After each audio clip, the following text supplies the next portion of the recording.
6 o'clock. Good morning. I'm Jonathan Schaefer from the Superbook.com sports desk. The Denver Nuggets made history last night in the City of Angels. LeBron in the paint, layup no good. Got his own board, there's the horn! And the Denver Nuggets, for the first time in franchise history, will go to the NBA Finals! Oh my God, they swept the Lakers. Wow! Wow, indeed. The Nuggets defeated the Lakers 113-111 to complete the sweep in the Western Conference Finals. Nikola Jokic posted another triple-double. How good is he? 30 points, 14 rebounds, 13 assists. Denver will now take on either Miami or Boston in the finals. The Heat have a commanding 3-0 lead over Boston and can clinch the sweep tonight in Miami. Speaking of 3-0 leads, Florida won Carolina 0 in the NHL playoffs Eastern Conference final. The Panthers with a chance to clinch a trip to the Stanley Cup Finals Wednesday night in the Sunshine State. Vegas at Dallas tonight. Golden Knights lead the series 2-0. And according to Las Vegas Raiders owner Mark Davis, he has come to an agreement with Tom Brady for the future Hall of Famer to join the organization's ownership group. Of course, that is pending legal approval. I don't think that's going to be a problem. For all your foundation repair and waterproofing needs, visit USSTN.com. Breaking news at once on your home for the Titans and the Vols. This is 104.5 The Zone.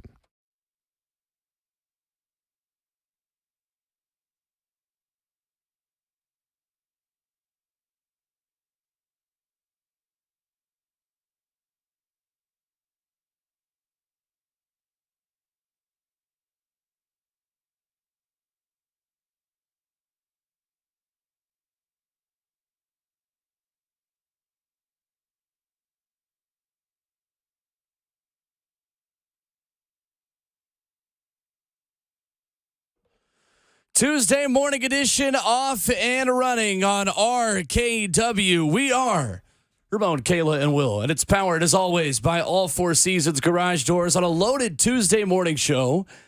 We revisit our conversation with Mike Tanier coming up in 20 minutes. Sean Murphy-Bunting, one of the newest Tennessee Titans, stops by at 7:30. ESPN's Bill Connelly has the internet ablaze with a quarterback ranking. ESPN.com writer will join us at 8:20. And, of course, Tuesday means Ron Slay. The show loses its roof in hour number 4 at 9:20 today. That's what we're doing on Tuesday, May the 23rd, with Ramon Foster. Yeah. Kayla Anderson.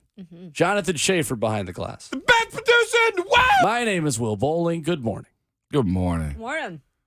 I was thinking that I don't know when it's chafing, when it's not, other than when I hear the recorder go off. I kind of hear it turns off. You want to compare it? Yeah, but Yes, it clips please. off at the end, which is on purpose. Yes. Yeah. Okay. Yep. The best producer in the world. The best producer in the world. Second one. Second one. Second one was you. Real. Yep. Real you. Real time. Pretty you. close, though. Yeah. It is. Wait, close. those both aren't you? I hate them. No, I'm serious. No, the first one Will's was me, but it was choosing violence. recorded. Right. What Ramon's saying is he doesn't know when I'm recorded or live. Oh, I thought you were saying those two two sounds we just heard, like one of them was a different No, person. both of them are me. No, one's what I chat, thought. GPI, AI, That's whatever what it is. Right? Yeah. I was like, oh, Schaefer became self-aware. So now the AI goes, the best producer in the world. Yeah. The best producer in the world. Thank you. You should save that. Oh, I already have. 604. No doubt about it, man. It takes a lot, by the way, to do that. It does. That's what I was thinking. Like, good thing you did save that recording. Mm-hmm. I was gonna say resave the recording. You can't say that word. Resave. You can say Resaved? resave. I can but say it resave, but not doesn't make any resave. sense. Yeah, it didn't make any sense at all. I'll tell you who couldn't be saved. Lakers last night. Hey, look at that. Hey, you know what? Wow, Mom. How about LeBron contemplating retirement?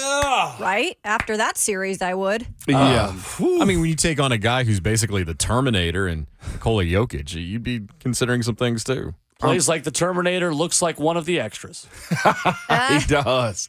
He does. Why can he hoop? Like, I'm asking the question, like, how is he a hooper, man? Yeah, there's like 10 Nikola Jokic's like waiting to get into the downtown YMCA right now. It is. It really Ready is. to play some Not guys pickup that ball. can actually play like him, but guys Yeah. that look like him. But really will just set up and shoot jumpers all day long on you. Like, three dribbles to the rim, 3 dribbles pull up, and we'll call their foul, too. Yeah. I honestly thought the Lakers were going to avoid the sweep because really for the first half, LeBron was sizzling. I guess he had came into the gym at like 12:30, 1 o'clock. Yeah. And while they were doing, I love that. While they were doing like the producers meeting and all that, like if the Denver Nuggets won, they were like planning that all out. He's just sitting here taking shots, just shooting. And it looked like it paid off in the first half. Well, it paid off in the game. He dropped 40. Yeah. Dropped 40 out here trying to save his team, man. He didn't get enough from Anthony Davis. He just did not. His role players didn't do what you needed them to do. It really was. It was close to it being Cleveland 2.0, where LeBron would have had to do it himself. The only thing is, LeBron, 38 years old. Yeah. He 37, 38 years old. It's only so much you can do at that age. Mm-hmm. Yeah, almost dropped the triple-double with 40 points at 40 almost. 40 at 40. And the body wasn't even cold yet. And people who watched Michael Jordan in their childhoods who don't watch the NBA anymore, like me, were taking victory laps. It's like, what did we... I tweeted last night, mutes, Michael Jordan never got swept in the conference finals on Twitter until the end of eternity. What are we doing? This is why I don't watch the NBA anymore, is because every single little thing that happens becomes about Michael Jordan versus LeBron James. And I'm sick of it. I don't like that either, Will. It's so annoying. I cannot with that. Can we just watch a basketball game in peace without being hit over the head with a 2x4 of Michael Jordan, Michael Jordan, Michael Jordan? And look, what are we doing? I love that. Boomer.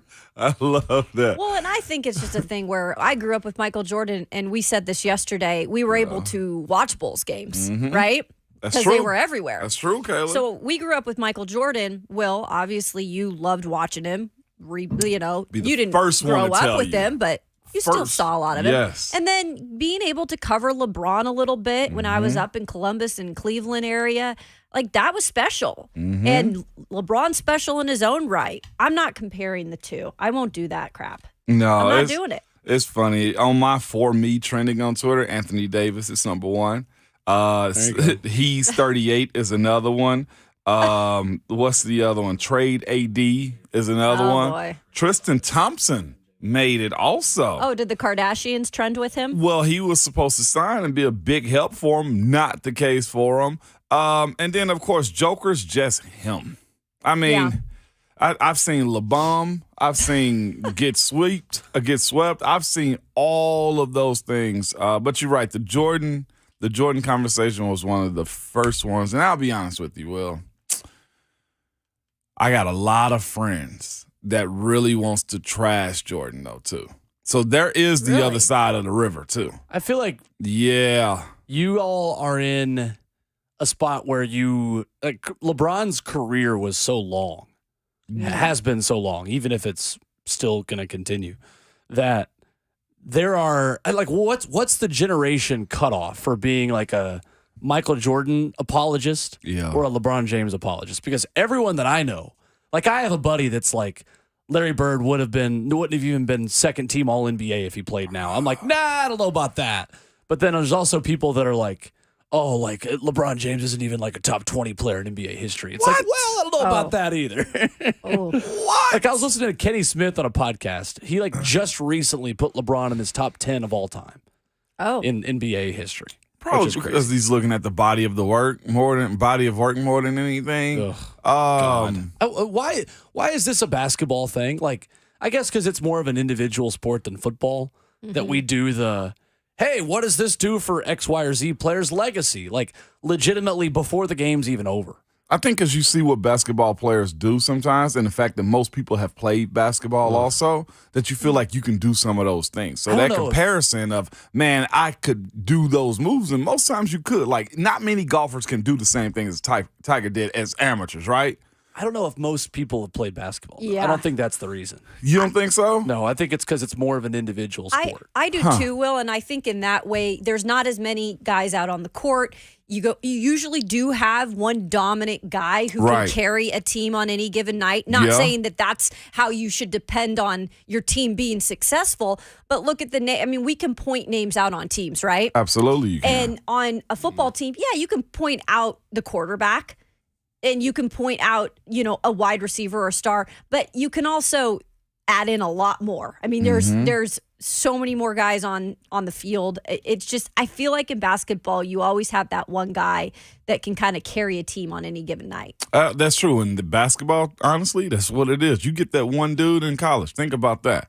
Then you got an opportunity to really be a good team. One player will make you a really good team. Like Brandon Miller, Alabama. Like, it changed everything about them because he was a really good player. It's wild. So, I don't know. It's very interesting what LeBron's going to do. And Will, as you said a second ago, the body wasn't even cold, and they were asking him about retirement. Poll on Twitter I'm crafting right now, at Ramon Kayla Will. Which is your least favorite sports talk radio topic? MJ versus LeBron. Should Barry Bonds be in the Hall of Fame? Or way too early mock drafts? 615-737-1045. I got my answer already. I think it's recency bias, but mock drafts. Mock drafts suck. Jonathan Javer hates a mock draft. Although the LeBron... Way too early mock drafts is an important distinction because there is a place and time for mock drafts. Right. 1 week prior. 1 week? How many is too many, though? Because we're talking about a 5.0 version of it. 3 is too many? 4. I'll give you 3. You'll give it. Okay. 4. I accept. I mean, we got bloggers doing it. It gets to the point where, like, do you even know what you're doing, or are you just, like, pulling out a hat? That's Caleb basically saying, you lift, bro? I saw somebody in the chat just say in our the FM Bank chat say. There you go. Woo! You go, Ramon. You're cutting a spot. I mean, what Take the y'all surprise expect? out your Yeah, voice. please take Capitalize Take the that, surprise Jay. out your voice. Thanks so much. Fantasy teams. Oh. I don't think that's a sports talk radio topic. What about? I got one. We I got have not one. talked about fantasy teams one time I on got this show. sports talk. One is what about the begging of NCAA football to come back? Well, yeah, you did that just to hurt him. God. You did that on purpose just to hurt him. I'm not even going to give that oxygen. Oh, here's another one. Here's another one. Brady or Belichick? Now it's Brady. I love Brady now. I know, but what's See, the thing is, we can't do them after we. I know. Yeah, you can. That's what makes it funny. You know, Barry Bonds should not be in the Hall of Fame. I mean, Absolutely. let's totally That your be. stand? He That actually is absolutely my- should That is be. your stand? For sure. Absolutely. Pete? Absolutely should. Pete Rose? Well, what other? Oh, are you kidding me? No. I just need to know where you stood. That's Yeah, all. because gambling's legal with Major League Baseball. Sure, why not? Wasn't Throw them then. all in. Throw everybody in. How legal everybody. is it A soon? pox upon all 'Cause the houses. Throw everybody in. The old one would have been, should you pay college athletes? Oh, That would have God. been the old number 4 on this Give list. Reggie Bush his Heisman back. Yeah. Give him his with you. Heisman I'm back. with you on that Honestly, one. that might be our 4th option for the poll. NCAA. do it. Should Reggie Give him Bush his have his Heisman. Heisman? Yes. Yes. 100%. Yeah. Give him his Heisman. Look at back. us. Look at us. We pretty much just put them all in a box. I don't know if I love us or hate us right now. We're back. What is it, May? Well, we've got to Yeah. think of a good 4th option. The Reggie Bush one will win. That's way too easy. Well, no, but because I think people, it's not a question of is there a clear answer. The question is which is the worst topic you hate listening to the most. I feel like people don't hate that topic. That one's died down. Barry Bonds It's being in gotta the be Hall Brady. of Fame, 100%. Then you have, well, the Brady thing, though, you can't really discuss Brady because he's unquestionably the GOAT now. Yeah. No, Brady versus Belichick. Yeah, but I think Brady getting the ring with Tampa Bay.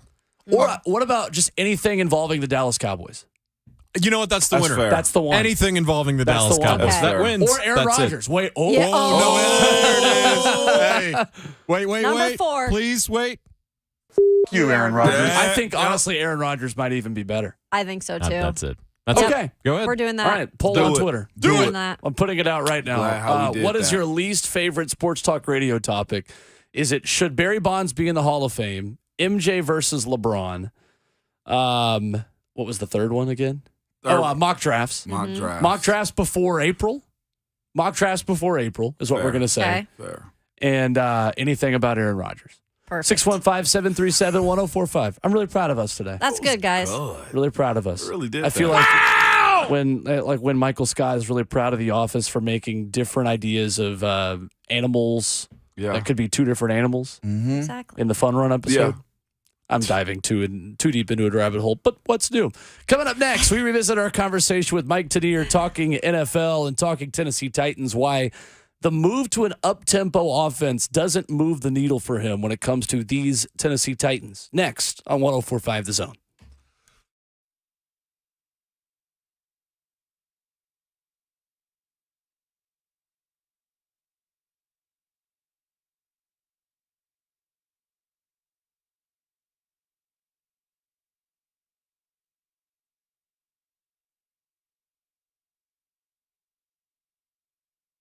Hey, what's going on? It's Will Bowling. Storms and changing weather can cause all sorts of chaos, including power outages. Have you considered what would happen if your home had no power right now? Well, I'm here to tell you a home generator can make a huge difference. If the power goes out, a home generator will keep your heating and air conditioning system running, lights on, and the appliances working. You can also count on your phones and computers to stay charged and never miss a beat. Act now and receive $500 off or special financing for up to 36 months on a new generator for your home. You heard that right. $500 off right now. And all you got to do is go online. Visit leaguecompany.com/promotions, or you can call them at 615-567-1000 to claim this great offer.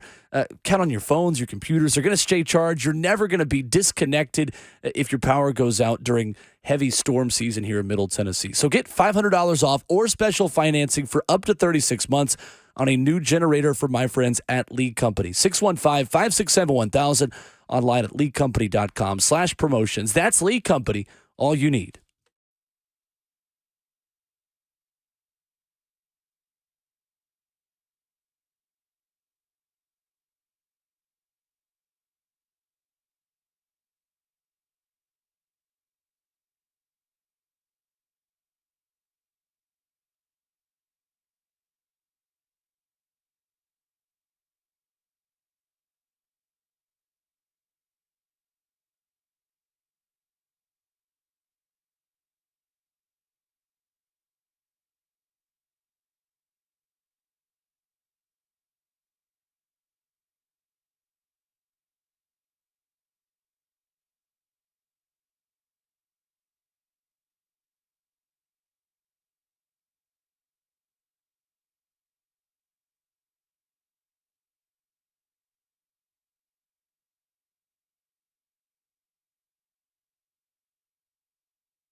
Tuesday morning on RKW, and it's powered by All Four Seasons Garage Doors. Visit allfourseasonsgarages.com/Nashville. 615-737-1045 is the number as we get to Mike Tanier coming up in just a moment. But first, back to the phones where John is in the borough up first this morning.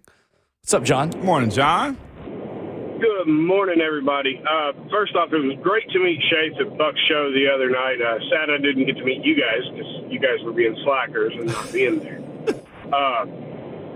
You guys were talking about what's the worst sports talk idea before the break, and it's the Barry Bonds thing for me. And the reason being is I'm a guy who. Uh-oh. Oh, John, where'd John, you go, you cut pal? out for a minute. John. Are you back? There we There go. he Hey, is. now you're back. Now you're back. Go ahead. I played T-ball starting at the age of 3 and played all the way through high school at the age of 17. All right? I played with Matt Cain, I played with Zach Cozart, and I played with Drew Pomeranz. All right? I played with guys who played Major League Baseball. And it's the dumbest comment to me, it's the dumbest idea, because this argument is solely based on whether or not you believe in the quote-unquote unwritten rules of baseball. They're unwritten rules for a reason, because they don't actually really matter. They just make you feel good. All right? Yeah. Bonds' body of work before steroids was enough to get him into the Hall of Fame. And to me, that's what makes the argument the dumbest argument ever, because that alone, that stat right there is enough to say he belongs in it, and everybody else just wants to punish him for what he did later in his career trying to extend his career. Fair. Thank you, John. John, you also could have met us at my event, but you were slacking on that one. Bam! Don't come at me. I'll come right back. Kayla got time. I was on this Sorry. radio station during Buck's event, so. Yeah, I was traveling back from Atlanta. Thank you for the call, John. I completely disagree with everything you said, but we're not going to get into it. 615-737-1045 coming up, and we revisit our Titans conversation with Mike Tanier, who tells us up-tempo doesn't really matter, in his opinion, for these Tennessee Titans. Mike, Ramon made an interesting statement before the break that I wanted to run by you as we begin here. And he claims that Ryan Tannehill is the most unfairly judged quarterback in the NFL. Do you agree or disagree with our good friend Ramon Foster? I would say he might be the least judged quarterback in the NFL. Maybe that's unfair to him, but yeah, he's been around 12, 13 seasons, and like in terms of like the amount of takes, opinions, thoughts, etc., that have ever existed about Ryan Tannehill, it's been very few. I mean, he spent so long in Miami, where the story in Miami was just like, welp, it's Adam Gase, or welp, maybe this kid will come around or not, or welp, one offensive lineman's bullying the other offensive lineman.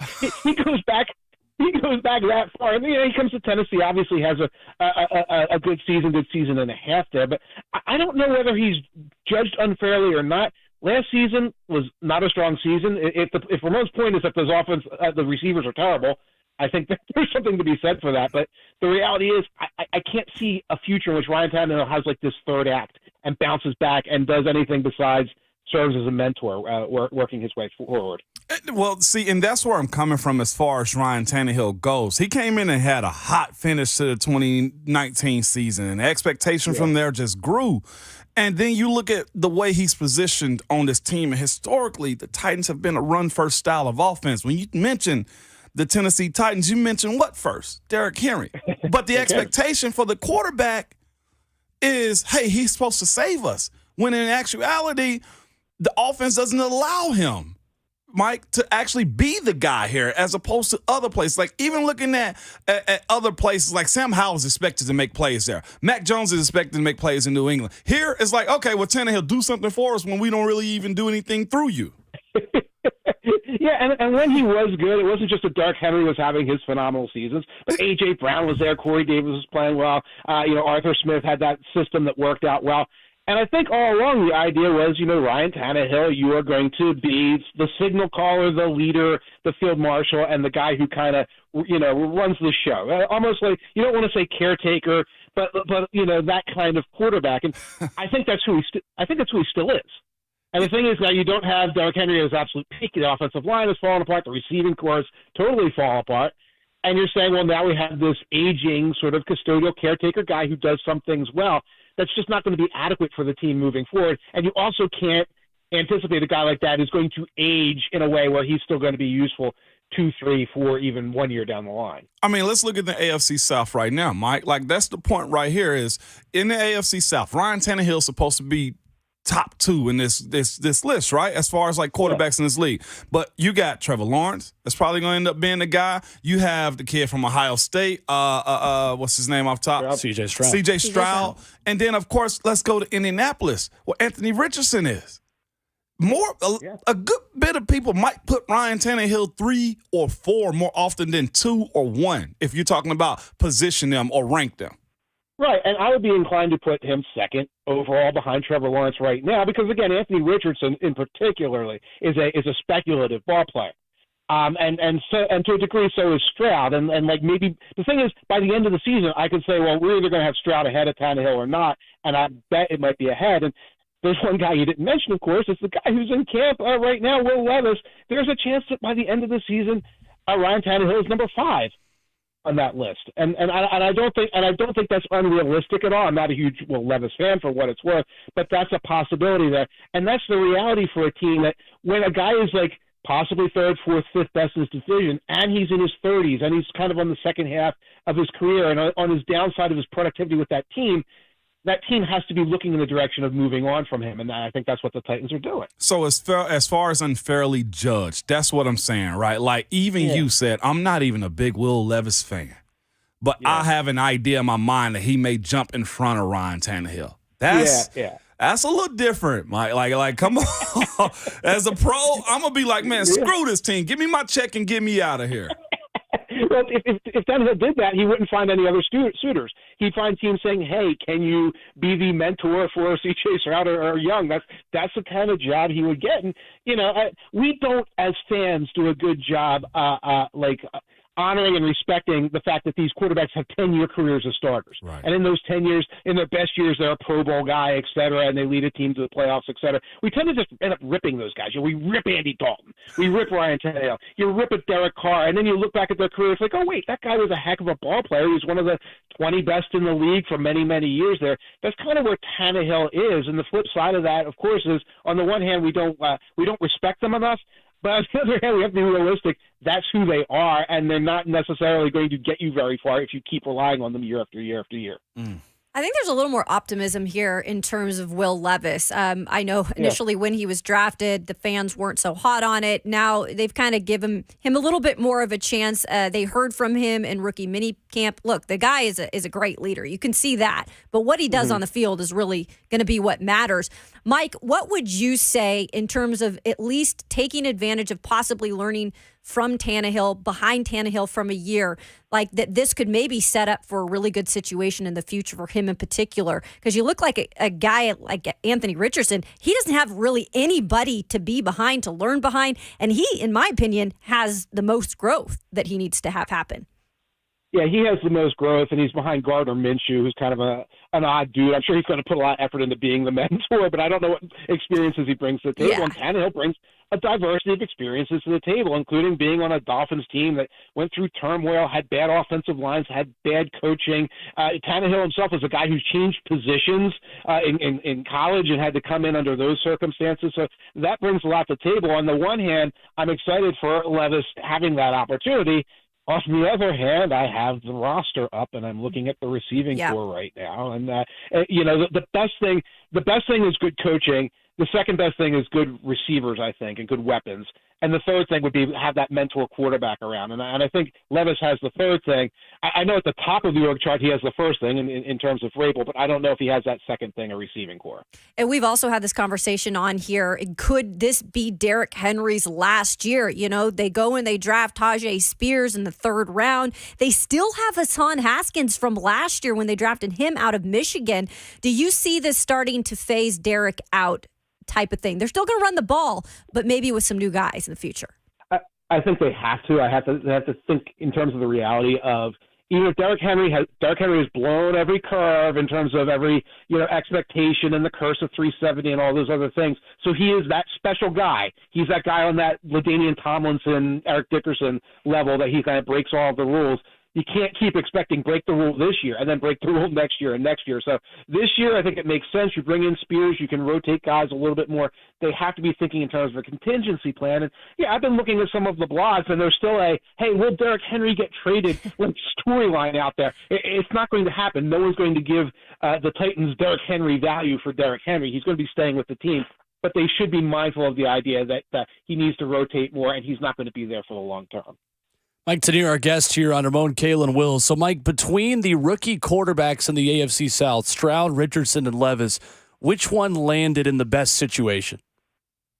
Oh, my goodness. That is hard to say. I would probably go with Richardson, partly because the Colts, after all these years of Matt Ryan, Carson Wentz, Phillip Rivers, young and new, Colts fans, the organization, the owner, they're going to give him a full year and then some. Sure. Because this is the first time since Young that they've had that. I think Shane Steichen coming in from Philadelphia, where they nurtured Jalen Hurts, is going to take a patient approach, and he's going to do all of those things with read options, zone read, RPO, all of that to make a good opportunity there. They did add a little bit at receiving core. They have some other pieces in place. I always worry. I'm a big fan of D'Amico Ryans, and I always worry about a rookie quarterback like C.J. Stroud when you come in with the defense coach. Because defense coaches, first time you turn the ball over, get that kid out there, get the veteran in there. On 3rd and 13, I want a 5-yard pass and a punt so my defense can take the field. That's the way those guys think, and I think that Texans organization has been downtrodden for a long time, and it's going to be a while for them to get back up. So I would say Richardson first and Stroud second. And, of course, Levis is in an interesting position because he is not the starter. He's not a day one starter. So it's more of a unique opportunity for him. Mike, there's a lot of talk around Nashville about an up-tempo offense, and Treylon Burks has talked about it in media availability. Some of the players, too, have kind of hinted that it's something the Titans maybe want to use a little bit more under Tim Kelly as their offensive coordinator. Is tempo really enough to move the needle for you on this offense? So we had the discussion last week of, does tempo cover up the fact that you don't really have any receivers other than Treylon Burks? And it's an interesting discussion. But how much does that matter for this offense? I need to see it. I need to see what that looks like because I cannot picture it with the personnel you've got there. Okay? When you tell me an up-tempo offense, I guess I could see a Chip Kelly type of up-tempo offense where it's super run-heavy, but you're getting to the line more quickly. But as a cure-all for the fact that it's one of the slowest on paper rosters I've seen in terms of the speed of the receivers, et cetera, it doesn't look like a logical solution to me, and it's not something I can visualize after years of ground and pound for the Tennessee Titans. As far as these young quarterbacks coming in general, man, how much of a rinse and repeat will we get when it comes down to drafting young quarterbacks? Because next year's class already been looked at. We went through a list earlier of college tiers as far as that goes. How and why has it gotten this way too? In what way? Because it seems like there's already 2 or 3 guys who look like they're top 5. I know, as far as just the rinse and repeat of it. If he don't work, then he's out right after that, Right. I think it's very much going to be case by case because if you look at it, I think the big rinse and repeat we saw, okay, maybe a little bit with Malik Willis down there, but he was a 3rd-round pick. That's different. It's when these top 5 goes. I think the ones that you'll see right away is Zach Wilson. Zach Wilson has extenuating circumstances as to why that is the case, and you didn't necessarily see it elsewhere. For example, Trey Lance. He's still getting an opportunity here after all these injuries and all. He's getting that opportunity. So I don't know. It's going to be a situation where it comes down to, let's see who's drafting in the top 5 next year. If it's Tampa Bay Buccaneers, they will probably be patient. If it's the Commanders, who knows? Because who knows who owns the team and who's going to be coaching it there. So it comes down to the situation, the owner, the general manager. I think you will see teams with a quick hook, but I don't think it's going to be a common thing in the NFL. With that being said, though, too, is it kind of fair to expect college-style offenses in the NFL, or is the NFL too bulletproof in how they operate by, pro-style versus college-style? Because a lot of these quarterbacks don't go under center anymore. You see what I'm saying? Should we expect, and I'm being selfish, a Tennessee-style concept in the NFL? you see, I mean, Tennessee still runs a lot of under center. The Patriots run a lot of under center, which means all the Belichick guys run a lot of under center. So it's out there. But if you watch the Philadelphia Eagles, go to the Super Bowl with a second-round pick as their quarterback, teams are taking note of that. And that's an offense that has a lot of what we think of as collegiate principles in there, heavy on the RPOs, heavy on the zone reads, things like that. The NFL is never going to look like the really way out college offenses. Okay. It's never going to be what Tennessee's doing. And Chip Kelly tried to do his thing there and it didn't work. Now he's doing it at UCLA. You don't get that, but the elements always come in. And I think as the NFL moves forward, it is going to be more spread offenses, more zone reads, more things like that we think of as collegiate because they work. And it also is helpful for these young quarterbacks to not come in after 3 years of success in one system and say, now you got to take a 7-step drop and you got to do this and that. I don't think that that's the wave of the future. Wow. Mike, I've got to ask you about Aaron Rodgers. As much as we make fun of him on this show, and we do, we like to take shots at him. I really am curious, Mike, if he doesn't have the season that he intends to have this next year in New York, and look, they've got the pieces there, especially on defense now, and he's pretty much handpicked his receivers. If he doesn't have that, do you see him being there a year and then he's gone, he's retired, or whatever wild thing he decides to do after that? Yes, I do. I think that's the most likely scenario. Is that even he has I anticipate he could have a pretty good season. Yeah. Like a 10-win season and Pro Bowl alternates, like that kind of thing. And him just saying, I'm fed up with this. I don't like living in New Jersey. I don't like New York. I'm going to go host The Price is Right. Whatever. Jeopardy. Jeopardy. He's not taking the Jeopardy job over Ken Jennings, over his dead body. But I was just looking because I was doing a thing on Quentin Williams, the defensive tackle for the Jets. One of the best defensive tackles in the league. He wants a new contract, franchise tag. And it's like, well, why isn't this getting done? Aaron Rodgers' cap hit for the Jets next year is $107 million. Ooh.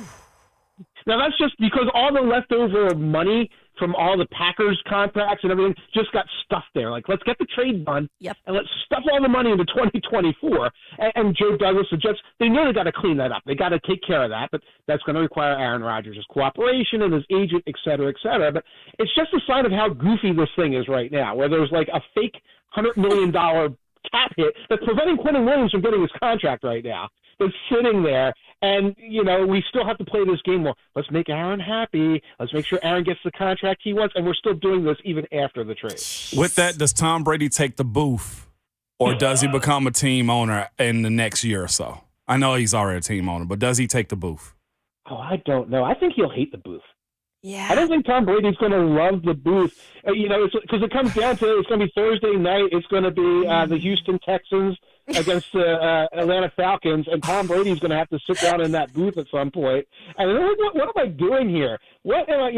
I am Tom Brady. Why is it coming down to this? So, if he's really getting into this Raiders ownership situation, I would say it's more likely he winds up GM, head coach, quarterback, all three. Quarterback still. And I have no idea. Something like that, like Michael Jordan rules. Jordan was the owner/coach/player for, who was it, Washington for a while? That's what Brady would do. But I don't know. People will joke about Bill Belichick in the booth. Bill Belichick would last 10 seconds in the booth. And he would get mad at a director or producer and just storm away. You'd never hear him again. Brady might do the same thing if he's asked to go in there. Give us your opinion on Kenny Pickett, Tom Brady, and make sure that it's really positive for the Pittsburgh press. He might just say screw that and walk away. I love it. So there he is, Mike Tanier, lighting things on fire as always here on RKW. More coming up here in hour one on 104.5 The Zone.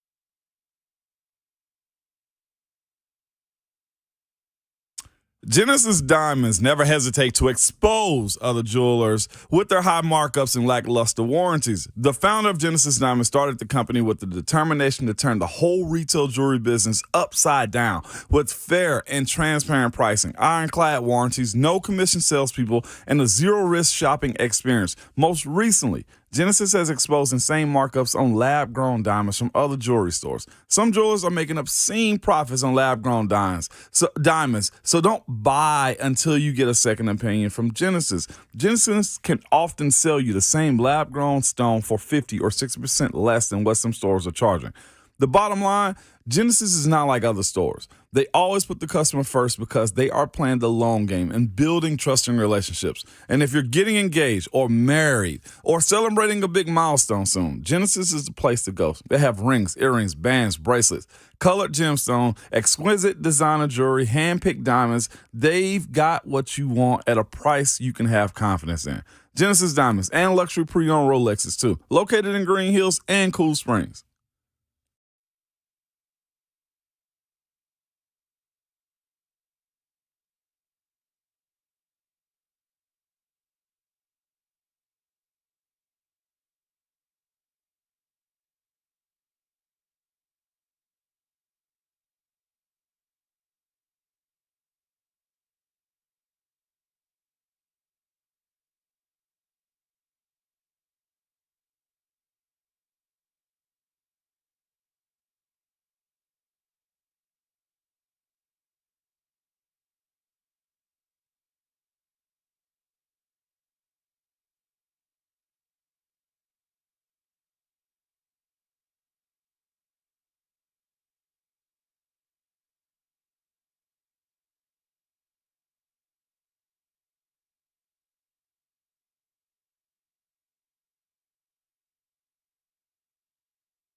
1045 The Zone brings to you a night that you don't want to miss as our Buck Rising hosts his second Split Happens Bowling Bash with special guests and listeners on Thursday, June 22nd at King's Dining and Entertainment in Cool Springs.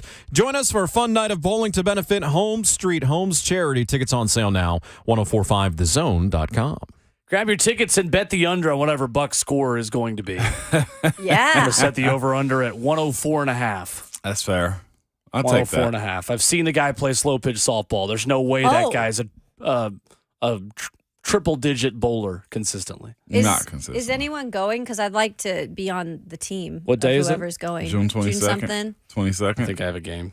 Dang. It may be doable for me. Oh, that's a Okay. Thursday. Maybe actually. doable. Yeah, You it's a guys let me Thursday. know because I'd like to be on a team with y'all if you do. Yeah, we can go ahead and mop up. Feel Yeah. me? Let's See, clean we it. were on Darren Bates' team last year, I think. You were on Yeah. Bates' team. Yeah. He kind of joined into the fray. Rhett was there. Coach Mack was there. Of course, Coach Mack was there because he's Mack. Coach Coach Mack. is so AJ great. Brown there for that too? No. Uh-oh. Okay. What was that supposed to mean?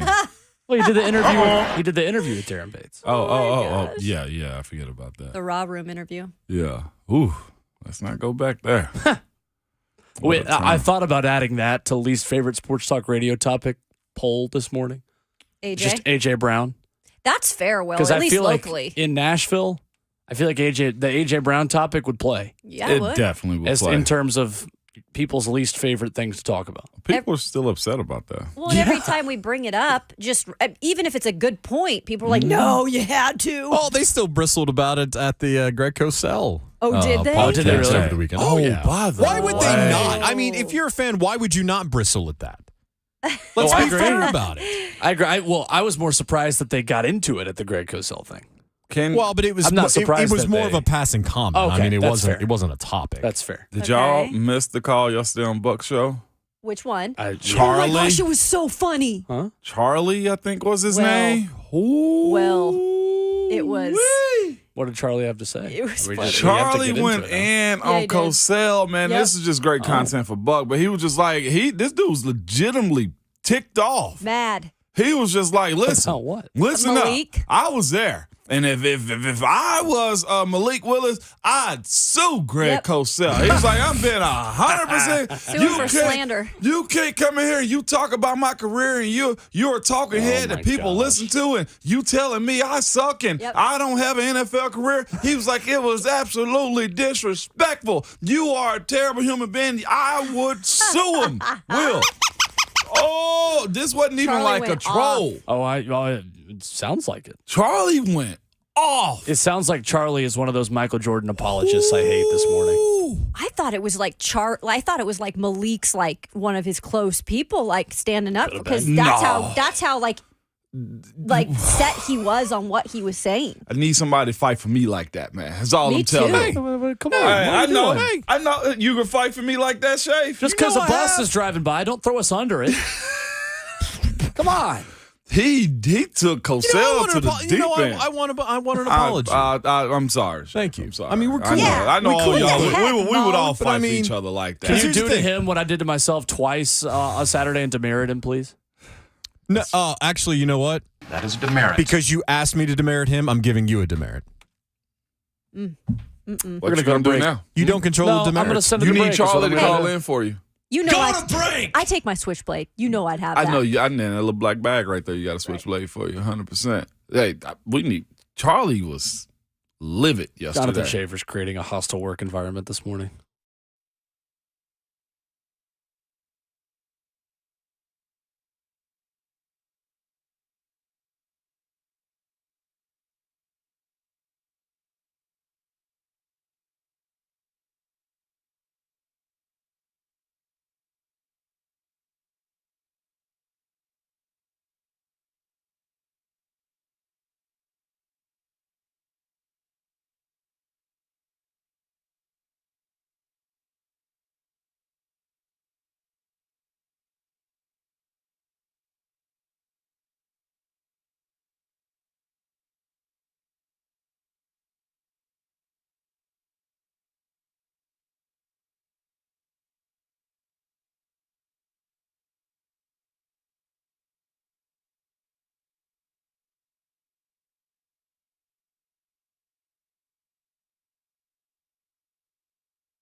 7:01. Good morning. I'm Jonathan Schaefer from the Superbook.com sports desk. The Denver Nuggets made history last night in L.A. LeBron in the paint, layup no good. Got his own board. There's the horn! And the Denver Nuggets, for the first time in franchise history, will go to the NBA Finals! Oh my God, they swept the Lakers. Wow! Yes, they did. The Nuggets defeated the Lakers 113-111 to complete the sweep in the Western Conference Finals. Nikola Jokic posted another triple-double. How good is he? 30 points, 14 rebounds, 13 assists. Denver will now take on either Miami or Boston in the finals. The Heat have a commanding 3-0 lead over Boston, can clinch the sweep tonight in Miami. Speaking of 3-0 leads, Florida won at Carolina 0. The team that Ramon Foster's consistently thought isn't real, the Florida Panthers. They lead that series. They have a chance to clinch a trip to the Stanley Cup Finals for the second time in franchise history Wednesday night in the Sunshine State. Vegas at Dallas. The Golden Knights lead the series 2-0. They will play tonight. According to Las Vegas Raiders owner Mark Davis, the team and Hall of Famer Tom Brady have come to an agreement for Brady to join the organization's ownership group pending league approval. Major League Baseball, Dodgers 8, Braves 6. SEC baseball tournament begins today. Tennessee will face Texas A&M with first pitch tentatively scheduled for 12:30. For all your foundation repair and waterproofing needs, visit USSTN.com. Breaking news at once on your Over the Titans and the Vols. This is 104.5 The Zone.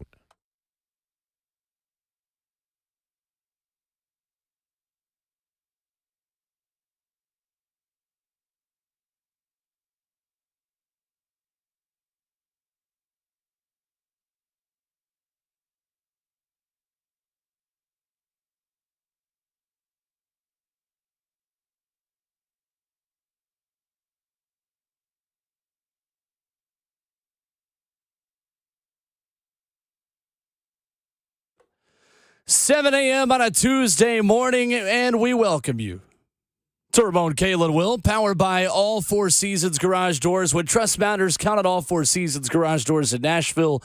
Professional garage door installation and repair from a locally owned and family-run business. Visit allfourseasonsgarages.com/Nashville. He's Ramon Foster. That's Kayla Anderson. And behind the glass, there's Jonathan Schaefer, making the show happen. The best producer in the world! It is official as of yesterday, by the way, I'm Will Bowling, that the NFL will have the capacity to flex a limited number of late season Thursday night football games on the Amazon Prime streaming platform.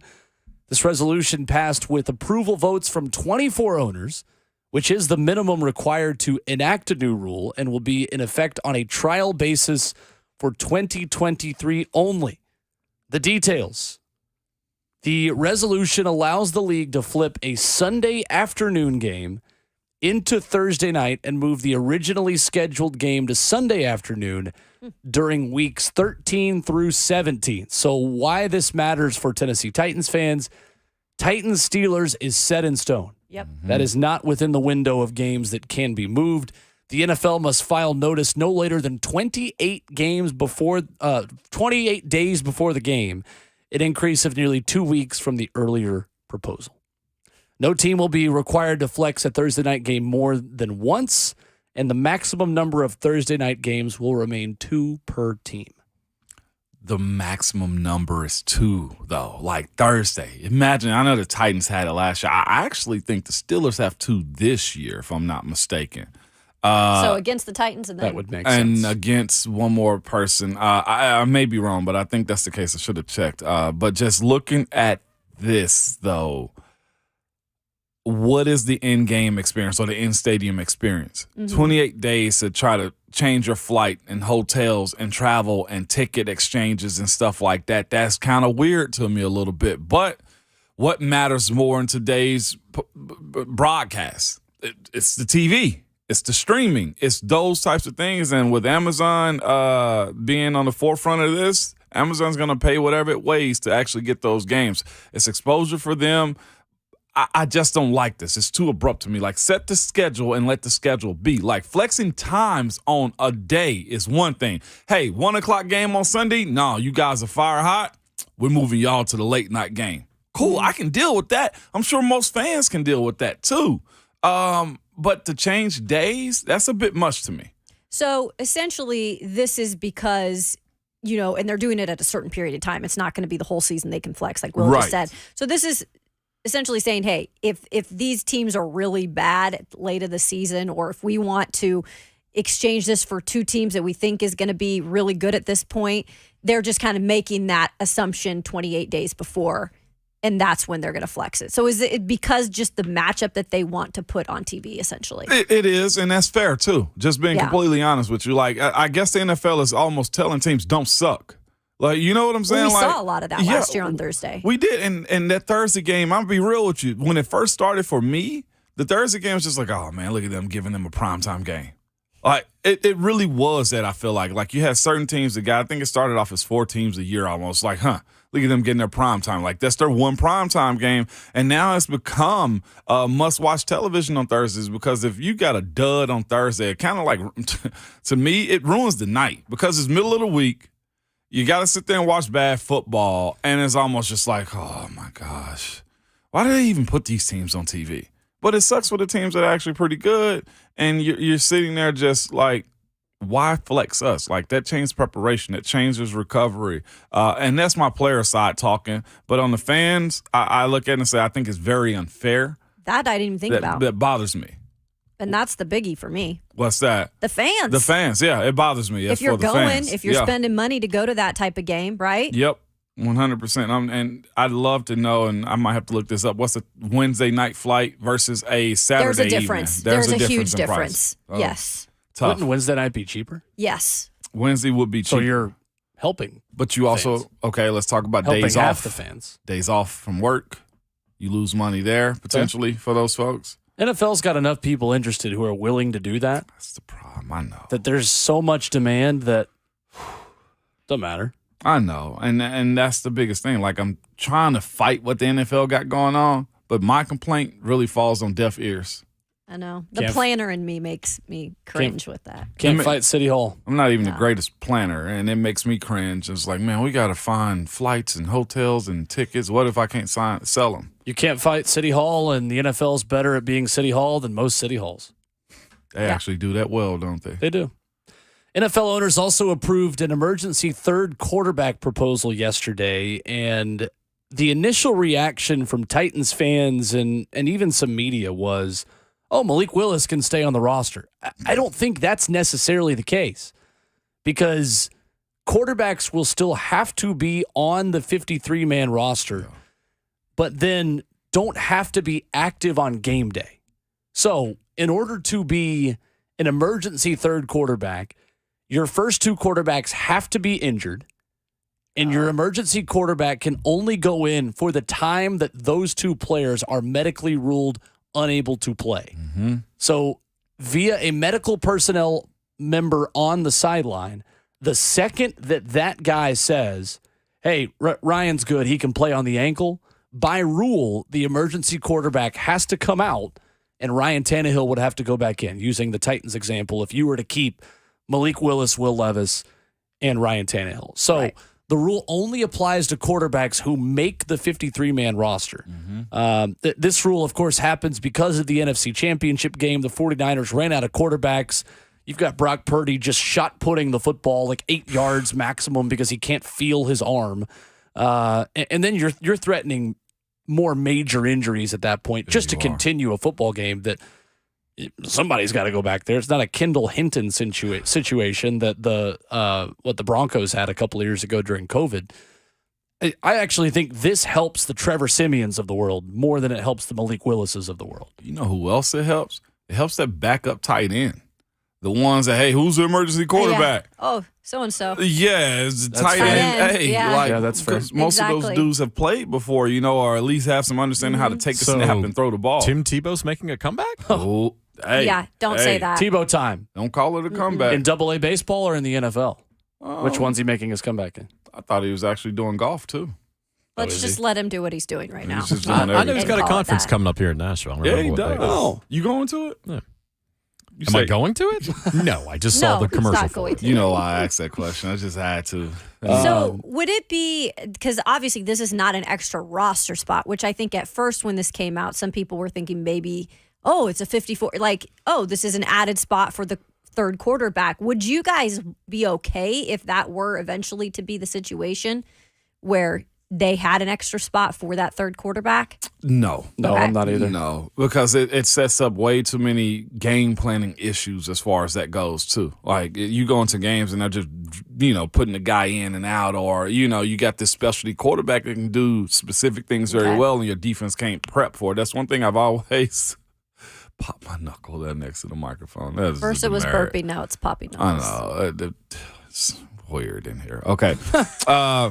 First thing I thought about was they'll do anything for the quarterbacks. But in fairness, though, and this one to me, I kind of say having a wide receiver trying to figure out how to play quarterback is not good for game day, not good for the show. It's not good for the wide receivers, the offensive line. No, it's not good for anybody. It's not good for anybody. The cadence, the nervousness of it. I will say that the specialty of playing quarterback is very special. Sure. Like, so having that guy in an emergency situation, and crazy things do happen. To your point, Brock Purdy situation. I think the Niners could have won that had they had a capable quarterback. But they took him out, and I hated actually seeing that. The NFL actually probably took a black eye because of that. It's fair. So, honestly, I think it helps the journeyman backup quarterback stay in the league more so than it helps the project quarterbacks who are probably practice squad guys anyway. Yeah. You also cannot use a standard elevation in order to be a third emergency quarterback. This is a player that has to be on the 53-man roster. Right. Will he be in street clothes, or will he actually have a uniform on? I would imagine uniform. Yeah. Uniform. This is kind of like the emergency goalie in hockey. Yeah. Except the guy actually plays for your team. That's one of the wildest things in sports. Hold up, explain that this to gets me. talked about nuts. less than anything in the world is that there's just a random dude in the arena who's the emergency goalie for both teams and will just go in if both guys get hurt for one of the two teams. It doesn't matter what team it is. It's like Yeah, I mean, they could, and literally they have a full-time job doing it's like a something Zamboni else. driver. Get the heck out of here. 100%. And it happens. Yeah, a few years ago, I think it was Carolina that happened to. Yep. Yes. Will, have you ever been to a game where I've been to one game where it's happened? Oh, really? Have. Yeah, and I can't, it's back when I was in Columbus, but it was nuts. Yeah. It's kind of more like that than it is actually legitimate backup. Well, this is the best way I can describe it for you, and Look you at will Ramon. appreciate He's this like, the most. what? It's Duck Hodges, Okay. Okay, that's fair. If Duck Hodges was the emergency quarterback for both teams. a.k.a. Lainey Wilson's boyfriend. Laney Wilson's boyfriend. There we That's go. true. Real quick, I also thought this too. Since they're exempting quarterbacks, I wonder where they actually get to a point to where quarterbacks are exempt from the cap too. I feel like that's a phase. There's no way. I feel like there's a phase there. I just got to drop no that. way. I mean, I'd like it, but there's no way. Something's got to be done. As a very biased viewer. 615-737-1045. Coming up at 7:30, Sean Murphy-Bunting stops by, one of the newest Tennessee Titans. We'll ask him what has been unique about OTAs so far, and what's it like practicing against Tom Brady? How does that prepare you for a long career in this league? Coming up next, right here, it's RKW on 104.5 The Zone. It's my turn.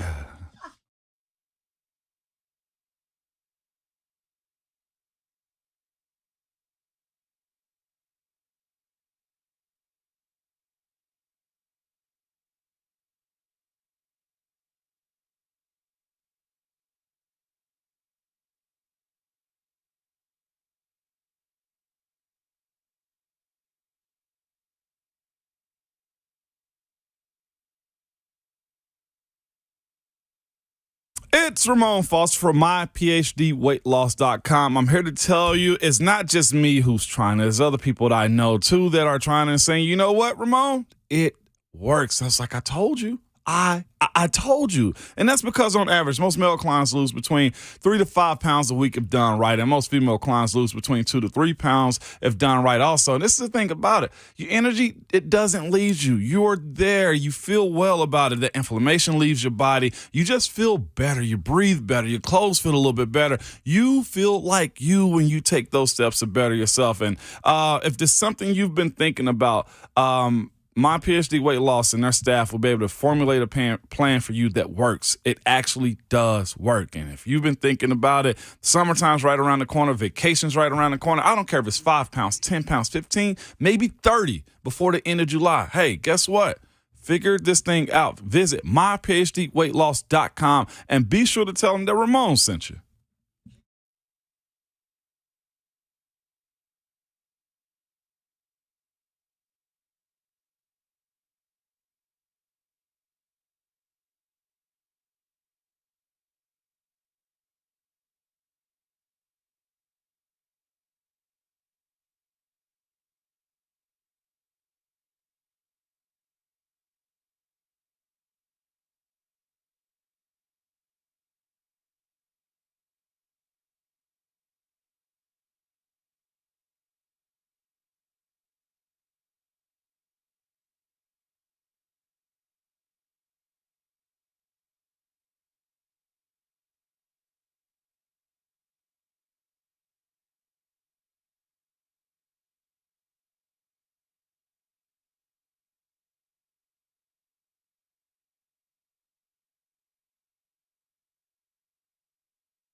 Coming up in just under 10 minutes, Sean Murphy-Bunting will stop by.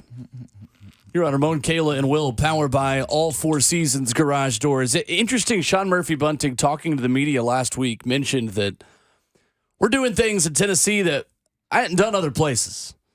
In his time, even winning a Super Bowl ring with the Tampa Bay Buccaneers. We'll ask him what exactly the Titans are doing in OTAs that is unique, and how he feels like that helps him get ready for the 2023 season. 615-737-1045 is the number if you want to jump in.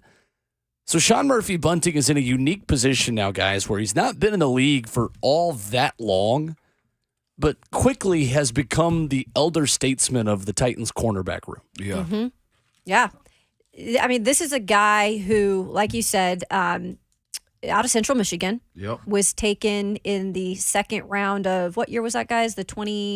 He was in the 2019 draft. Yep. Yeah. And so he's about 25 years old, which is usually, well, we're seeing guys come out of college now that are 25 years old. Literally. Yeah. And I think with him, though, with what he's experienced early on in his career, going through an injury, just kind of having to grow up fast and being in an environment like Tampa Bay, where you're surrounded by so many, at the time when he was there, so many guys like Tom Brady, but really on the defensive side, Richard Sherman was there when he was there. Mm-hmm. He learned a lot from a guy like Richard Sherman, who had been in the league a long time. And then you win a Super Bowl, and it's like, you got to be a team that has it together to do that kind of stuff. And I feel like that's prepared him to now take on that leadership role, even though he's really young in a cornerback's room here in Tennessee, which there's still a lot of guys who are learning. Roger McCreary, Christian Fulton is still pretty young. Yeah. So it'll be interesting. This is about that age, though, where he starts to take over, as far as leadership, as far as being vocal, as far as him understanding how to be a pro. Like, about this age, about 4 or 5 years in, is when it really starts to click. Like, oh, now he's had his first business transaction, too, being a free agent, going from one team to the other. Now he gets an opportunity to go into a different room, building, see how they operate and stuff like that. It really is fascinating to watch you just come in just young and dumb as a player, just happy to be a part of it, to where now it's just like, all right, I know how this game works. Like, that's what got me with it. It's just like, this is some cool stuff. Like, it's dirty. I tell anybody, NFL, I'm sure the NBA is like that. NHL is like that too. Like, it's a dirty, filthy game. But, like, when you understand how it works and the business side and how to study and be better from year to year and play to play, the process is phenomenal. Mm-hmm. From spending time around you and talking to anyone who's played professional sports, it does seem like there's a tipping point between survival and thriving and kind of being the main character in your own story, so to speak.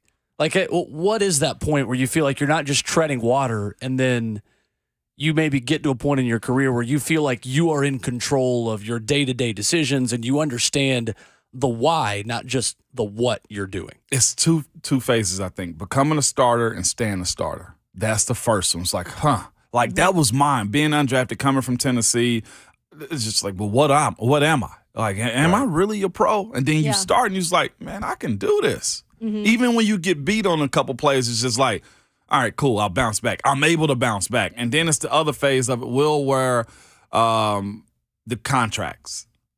I felt like going into my last year under that tender, and I'm playing and I'm starting, and realize if I stay healthy at the end of the year, I have the opportunity to negotiate. It's those two things, becoming a starter and staying a starter. And I think when you get that opportunity to where you go into free agency, like, as far as play, like, those are those tipping points, Will, to where it's just like, all right, we can do this. Like, I remember thinking to myself, like, man, I can do this for a little while here now. Well, and you didn't experience this, but I just wonder with a guy like Sean Murphy-Bunting, you have a guy like Brunskill that's coming over, Aziz. Like, you've got all these guys now, Arden Key, who have played roles in their previous teams, but now it's like, I feel like these guys all want to try to take it to the next level. Yeah. And I feel like that'll be interesting. that feeds you alone. If you're a guy who knows you're on a new team, knows you have not a fresh start, but just a place to really hone in on your craft. Yeah. I feel like that'll be interesting to see these pieces they've brought in that were free agents. Can they really take it to that next level? Because they have every opportunity to do it now. And the cool thing is, though, too, he actually has people he's familiar with on this staff, too. I just got to throw that out. Of course, Lori Loca's been here, too.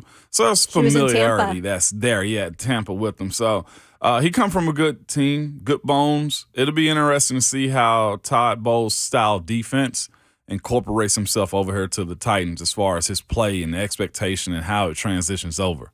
Looking forward to it. You also have Harris now that's the new DB's coach. And look, from everything I've heard, even with Sean Murphy-Bunting saying he's really spectacular. Yeah. Chris Harris, right? Yeah. I was going to make the same point that he's a part of the first DB's room to be coached by a new coach. Yeah. And I think maybe it's our job to do what or to try to prevent what happened last year when we didn't know what in the world Tim Kelly was doing. To try to learn as specifically as we can on the front end what each position coach is actually doing. Yeah. Yep. Because who's to say on this staff sometimes? Exactly. I know, right? Who is to say? But they had a really good staff there, of course, because they won the friggin' Super Bowl. That right there is insane. Yeah, that definitely helps. I was at the 2020 season that they end up winning that one. Yep. Yeah. I can imagine winning as a young guy. And winning it in your home stadium. I mean, COVID was going on, but at that point, it loosened up by the end of the season. Though, it was 50% capacity. 50% capacity. That would have freaked me out as a player. Playing in a stadium and basically a practice setting. Oh, welcome to being a non-revenue athlete. Every stadium's empty. At least you had the crowd in your head talking to you, Will. I preferred the no crowds, actually. Do you? Yeah, I know, right? That's I'm serious. Yeah. Dead serious. Really? The first time I ever led, we're not going down this rabbit hole. It's not worth it. But no, cares. it's true. Will, I had this conversation in high school when I had a choice to do track and field or softball. And honestly, I leaned more towards softball because I didn't want to be the individual in some of these things, like with all eyes just on me. Yeah. I was like, I want to be part of that team. No, I loved it. I won't bore people with my career because nobody cares, but it is. I'm just trolling you to say that some of us had to be our own fans. No, bring on the crowd, man. Like pole vaulting? And everyone's watching you? But that's such a risky sport, though. I know, but it looks so pole fun. vaulting? Oh, God. No, those women that do that are bad. You know what? Well, all of them, I know, are like messed up in the head. It's like, people that do that are. Ricky Fowler's wife did that. We'll do it in was the off season. We'll do it in the off season. Is there an emergency pad guy there too? Oh, are we? There's not. There's not. Is there an emergency pad? We're going to go to the phones where on the Marks Payne Real Estate Hotline this morning, Sean Murphy-Bunting, Tennessee Titans corner, joins us here on a Tuesday. What's up, Sean? How are you? What's going on? I'm good. How you doing? We're good, man. First of all, welcome to Nashville. What have the past couple of weeks been like for you as you get settled into your new city? It's been cool, man. It's been interesting. This is my first time here outside of us practicing against you guys, so I got a chance to really see the city. So I've been down to Broadway with my family to get something to eat. We've been to a couple places. Every place we've ate at has been fire, so food here is consistent. So, no, it's been cool, man, just seeing a different city, seeing a different town, and just a different environment.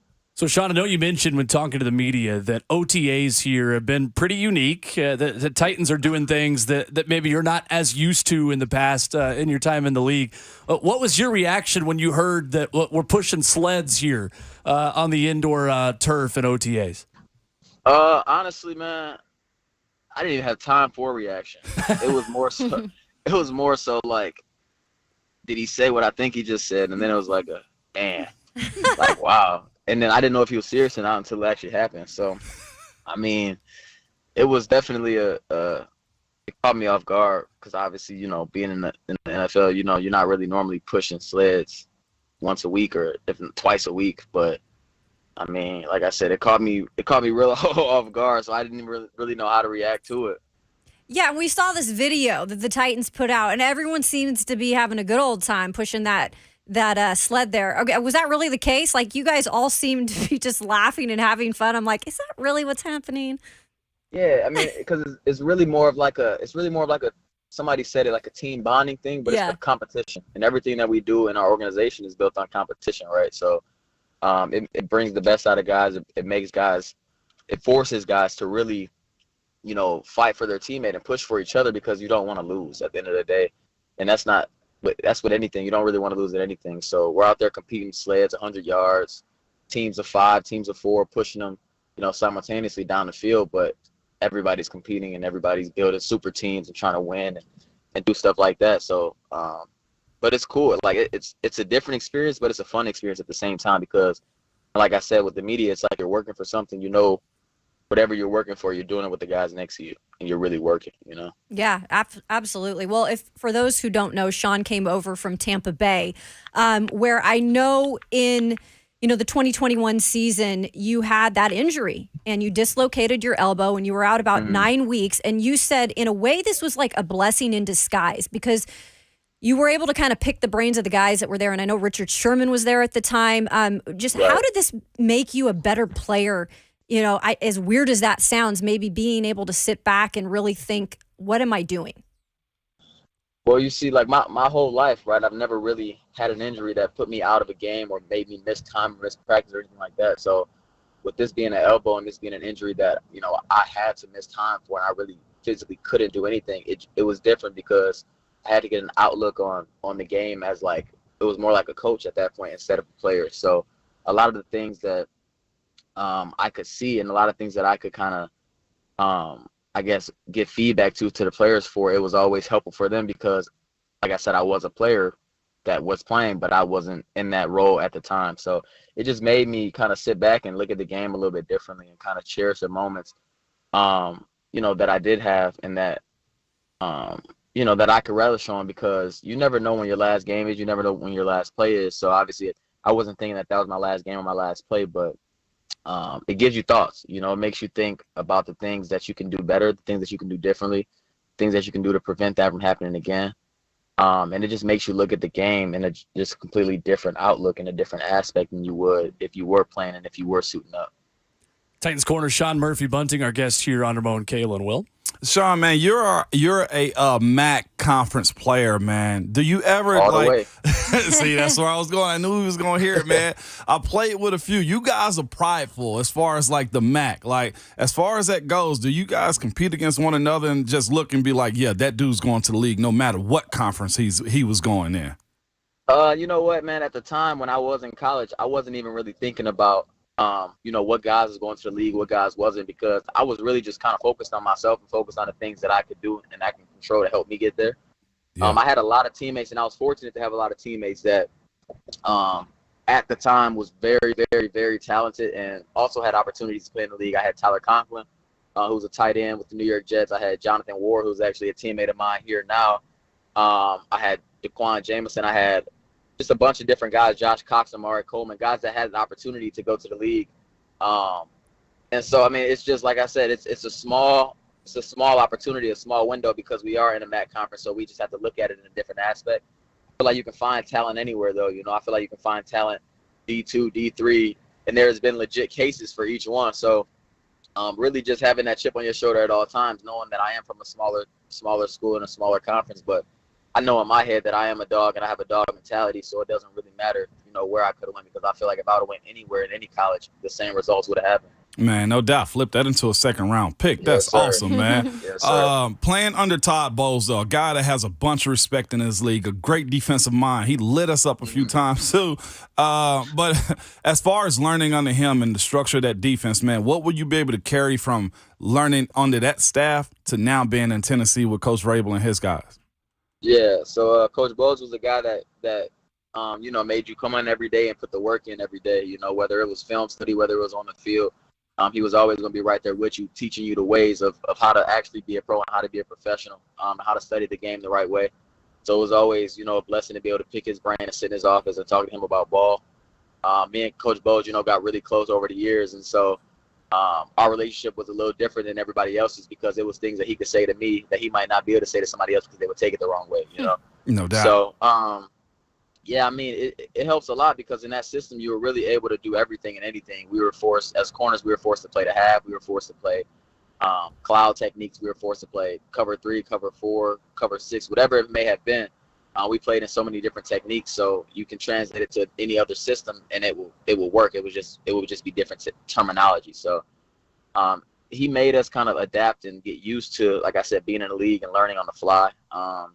As far as adjustments, when we had different adjustments every week with different players, different formations, it didn't really matter. But his main thing was really just being on the same page with each other, communicating. If one guy calls the wrong call, we all play the wrong call. In a way, it's really the right call. Right. So just being able to be on the same page with guys and learning the different ways to do things, because it's not only one way to do certain things. You can do them in different ways, and he kind of gave you that flexibility to learn how to do them different ways and kind of build up your portfolio and your toolbox. I got a question. Biggest trash talker off that team, Leonard Fournette or your coach Larry Foote? Man, you know what? I think Foot might have took his foot off the gas a little bit when it comes to the trash talking, man. Because it's crazy because you played with him, didn't you? Yeah, I did. This dude was a menace. But he's from Detroit, man. So he got to be a menace. He's from the same place I'm from. So, but I mean, he definitely took his foot off the gas a little bit, man. I would say Leonard Fournette for sure, or you could throw a case in there and say Devin White. Okay, I didn't expect that one. Well, Sean, the Louisiana boys are different too. That's true. That's fair. That's fair. Sean, what was it like playing defense against Tom Brady in practice? And do you know how many interceptions you had off of him?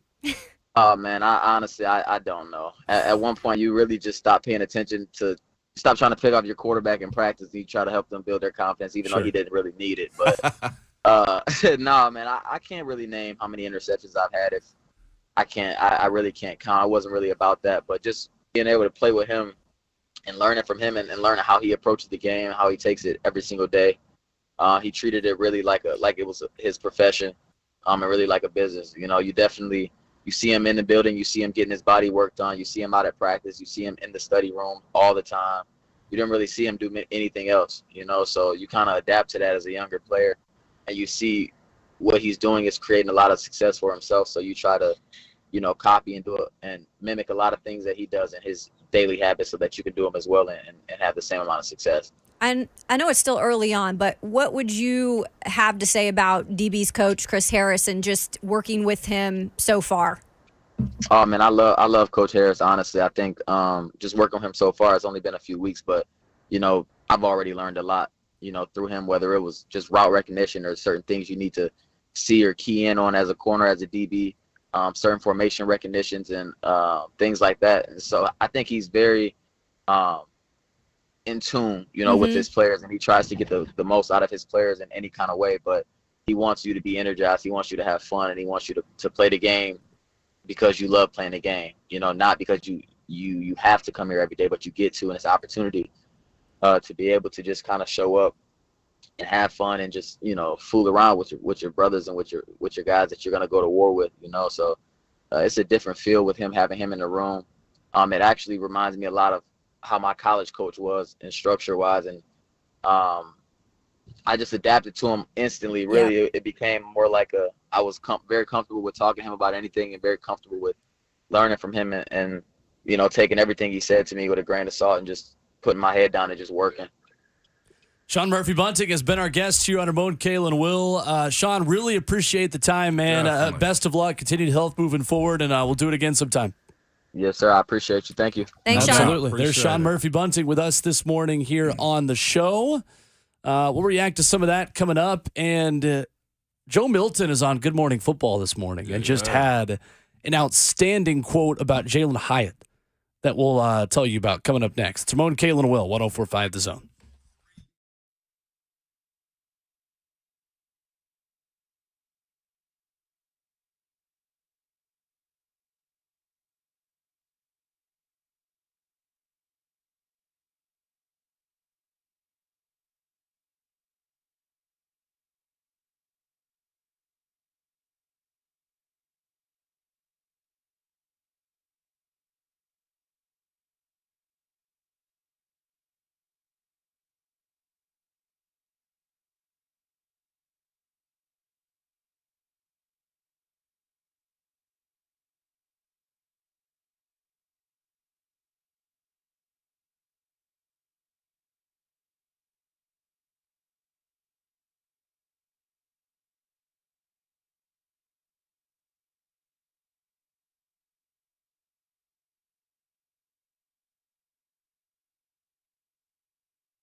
Sign up for a chance to win tickets to Monster Jam World Finals as it comes to Nationals Nissan Stadium for the first time ever. That's coming up July 1st.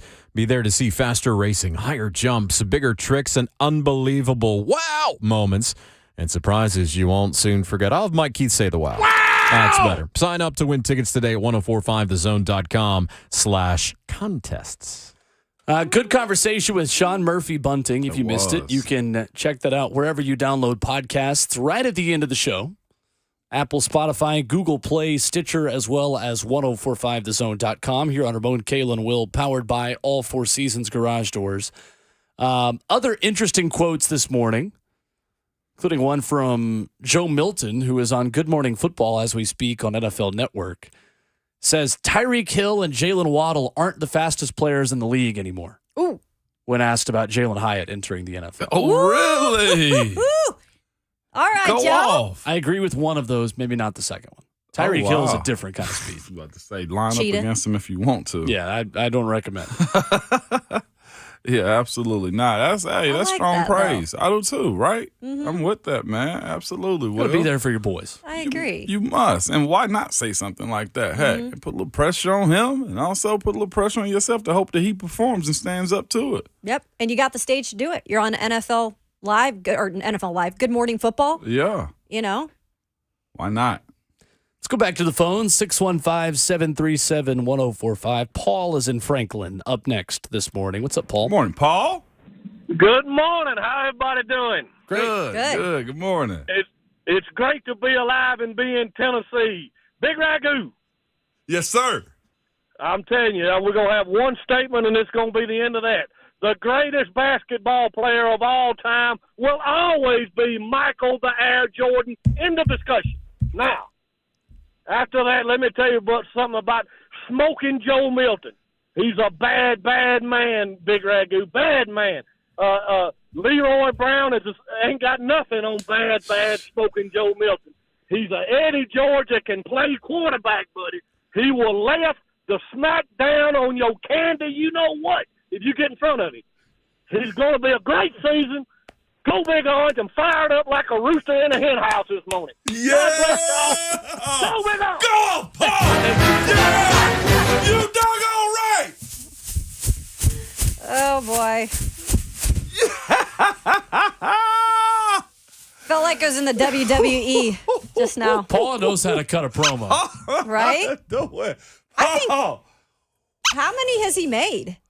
All of them? Has he? How many what? Oh, no. Promos has he made? Oh, every time Paul calls Yeah, in. because I feel like he's on quite a few. Oh, I just meant cut a promo as in like cut a wrestling promo. Man. Oh, that too. Yeah. Yeah. Lyrical assassin out here, man. Right? Go off, Paul. Anytime It's like you want something to. in his voice. See, I love that we as a Tennessee fan base have that level of energy on May 23rd. I'm a VAA. I'm one of those that thinks the Vols are all right. If that's the energy on May 23rd, I am excited to see the fever pitch that ensues when Tennessee goes to the Swamp as a touchdown favorite, which it currently is right now. Go off, Inject Paul. that into your veins. Man. Please do. Hey, look, where can I buy more of that, Paul? Call back anytime, Ask man. Paul, man. You got to start paying Paul now. Golly. Put him on retainer, huh? Paul's a member of this show. Absolutely. No, I don't see any scenario of that. Did you say the budget? Jonathan Schaefer said, No, I don't see any scenario of that. Go off, Paul. I'm What the you- captain now. You spell his name P-A-W-L. Right? Paul. and the W. He takes a W every single time. Yeah, he does. I was comes going to on. say, that's for winning. Takes a win. That's right. The W in Paul stands for win. True. Go off, Paul. Coming Go up, hour number 3, Bill Connelly, our friend from ESPN.com, ranked the top 75 college football quarterbacks since 2000, and the internet is, of course, not happy about it. Can I add one thing to that real quick? You just may. in my conversation with Bill Connelly yesterday to get him Sure. onto the show. This will take just a moment. Bill Connelly, I said, hey, can you come on the show? He said, depends. Is this a why didn't you include a hooker sneak attack? It's not a sneak attack if we tell you it's coming. And I went, no, but we can make it that. We'll dive into the ranking that is setting Twitter on fire. Then again, it didn't take much, but it did set Twitter on fire. Coming up next on RKW 104.5 The Zone.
8 o'clock on the dot. Good morning. I'm Jonathan Schaefer from the Superbook.com sports desk. The Denver Nuggets made history last night in the City of Angels. LeBron in the paint, layup no good. Got his own board. There's the horn. And the Denver Nuggets, for the first time in franchise history, will go to the NBA Finals. Oh my God, they swept the Lakers. Wow! That's very shouty. The Nuggets defeated the Lakers 113 to 111 to complete the sweep in the Western Conference Finals. Nikola Jokic posted another triple-double. How good is that guy? 30 points, 14 rebounds, 13 assists. Denver will now take on either Miami or Boston in the finals. The Heat have a commanding 3-0 lead over Boston, can clinch the sweep tonight in Miami. NHL, Florida 1, Carolina 0. The team Ramon Foster didn't think was real. The Florida Panthers lead the series 3-0 with the chance to clinch a trip to the Stanley Cup Finals for the second time in franchise history. They can do that Wednesday night in the Sunshine State. Hockey tonight, Vegas at Dallas. Golden Knights lead the series 2-0. According to Las Vegas Raiders owner Mark Davis, the team and Hall of Famer Tom Brady have come to an agreement for Brady to join the organization's ownership group pending league approval. Major League Baseball, Dodgers 8, Braves 6. SEC baseball tournament begins today. Tennessee will face Texas A&M with first pitch tentatively set for 12:30 Central. For all your foundation repair and waterproofing needs, visit USSTN.com. Breaking news at once on your home for the Titans and Vols. This is 104.5 The Zone.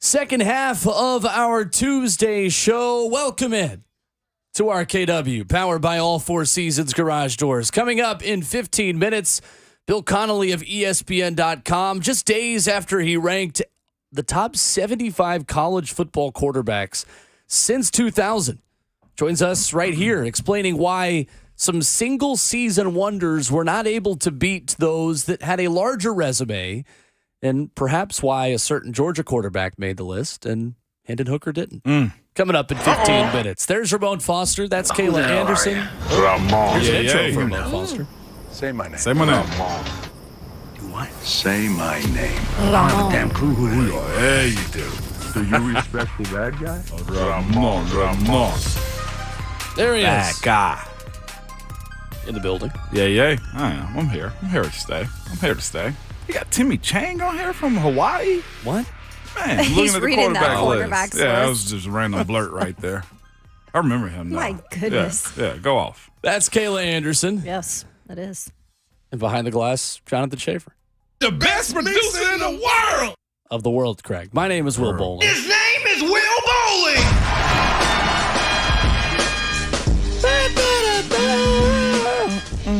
That's right. 615-737-1045 is the number. I still think we need to get the recorder version of that just to pipe in every now and then. The recorder version. Because there's a guy that, it was an old Vine, who did a nose recorder Oh. and played two recorders at once with his nose and played the John Cena theme song, and it sounds really funny. Anyway, Really? thanks for coming. Reminds on me TED of Talk. just was like awesome. something Will Ferrell would do in some movie. Sure. Well, he did. He played the jazz flute. Oh, that's right. That's. Played the jazz flute. The jazz flute and I thought you Anchorman. said something else. I say just yes. now. It was- I know. the J was solid. I know. Yeah. He played the jazz flute, remember? I know. Put it He in a did. cup of water and still played it. It's outstanding. That clip just runs in my head. One of the greatest movies of our generation. Yeah, it is. Cinema. Mm-hmm. Beautiful, beautiful. Yes. There it is. That's a guy playing two recorders with his nose. Yeah. Oh my gosh. Telling y'all missed a world of content with not being Vine people. was not a Vine person. Why? Yeah. I don't know. I didn't even know what it was. I think, that was a little generational. It was such a blip on the map. Because you were in college when Vine was at its peak, right? I was in high school when Vine was. All right. Well, again, wow. still. Middle school Okay. and high school. My God, I forget. Jeez. Ramon's I face feel, right even now, I y'all. felt old by saying I On remember audio Vine medium. being big in like my first few years Hey, in the remember Tom NFL. from MySpace? Golly. I do remember Tom from MySpace. Me too. What's that? Yeah. I know what I hate MySpace you right is. now. What's Tom the was Tom like part? the creator, Yes. and he had a you spot. always had one friend when you signed Yes. up for a profile. Tom was Tom. always your friend. Oh, really? Yeah, You hear Okay. his story though? called him Creepy Tom. What? Sold at like the peak of it. Of Disappeared. course he did. Disappeared And and then, that's a then little creepy. yeah, and creepy. well, he didn't disappear. He's still around. I think like taking photos and stuff That's totally like what I that. would've done. Taking photos? I mean, well, he's a photographer. Like Yeah. we just spoke about Okay, that. so he's yeah. probably creepy. Yeah. Oh no. I mean, so is Randy Johnson creepy? No, but he started on MySpace. Well, no, he's a You photographer. can't say What if Randy he's Johnson birdwatching? because he was a Seattle Mariner. Exactly. Well, that's the Come reason I on. said it. See? That's the reason I said it. All Well, right, and that's he the was reason an I said it. You were and he was an choosing violence. athlete. Well, this dude was a social media creator, literally the creator of me putting music on my profile Peeping with a Tom. top 6. Peeping. Oh, Peeping see, Tom. I never viewed him as a peep. Does that That's music? strange. I just Doing viewed it him as my wrong. friend.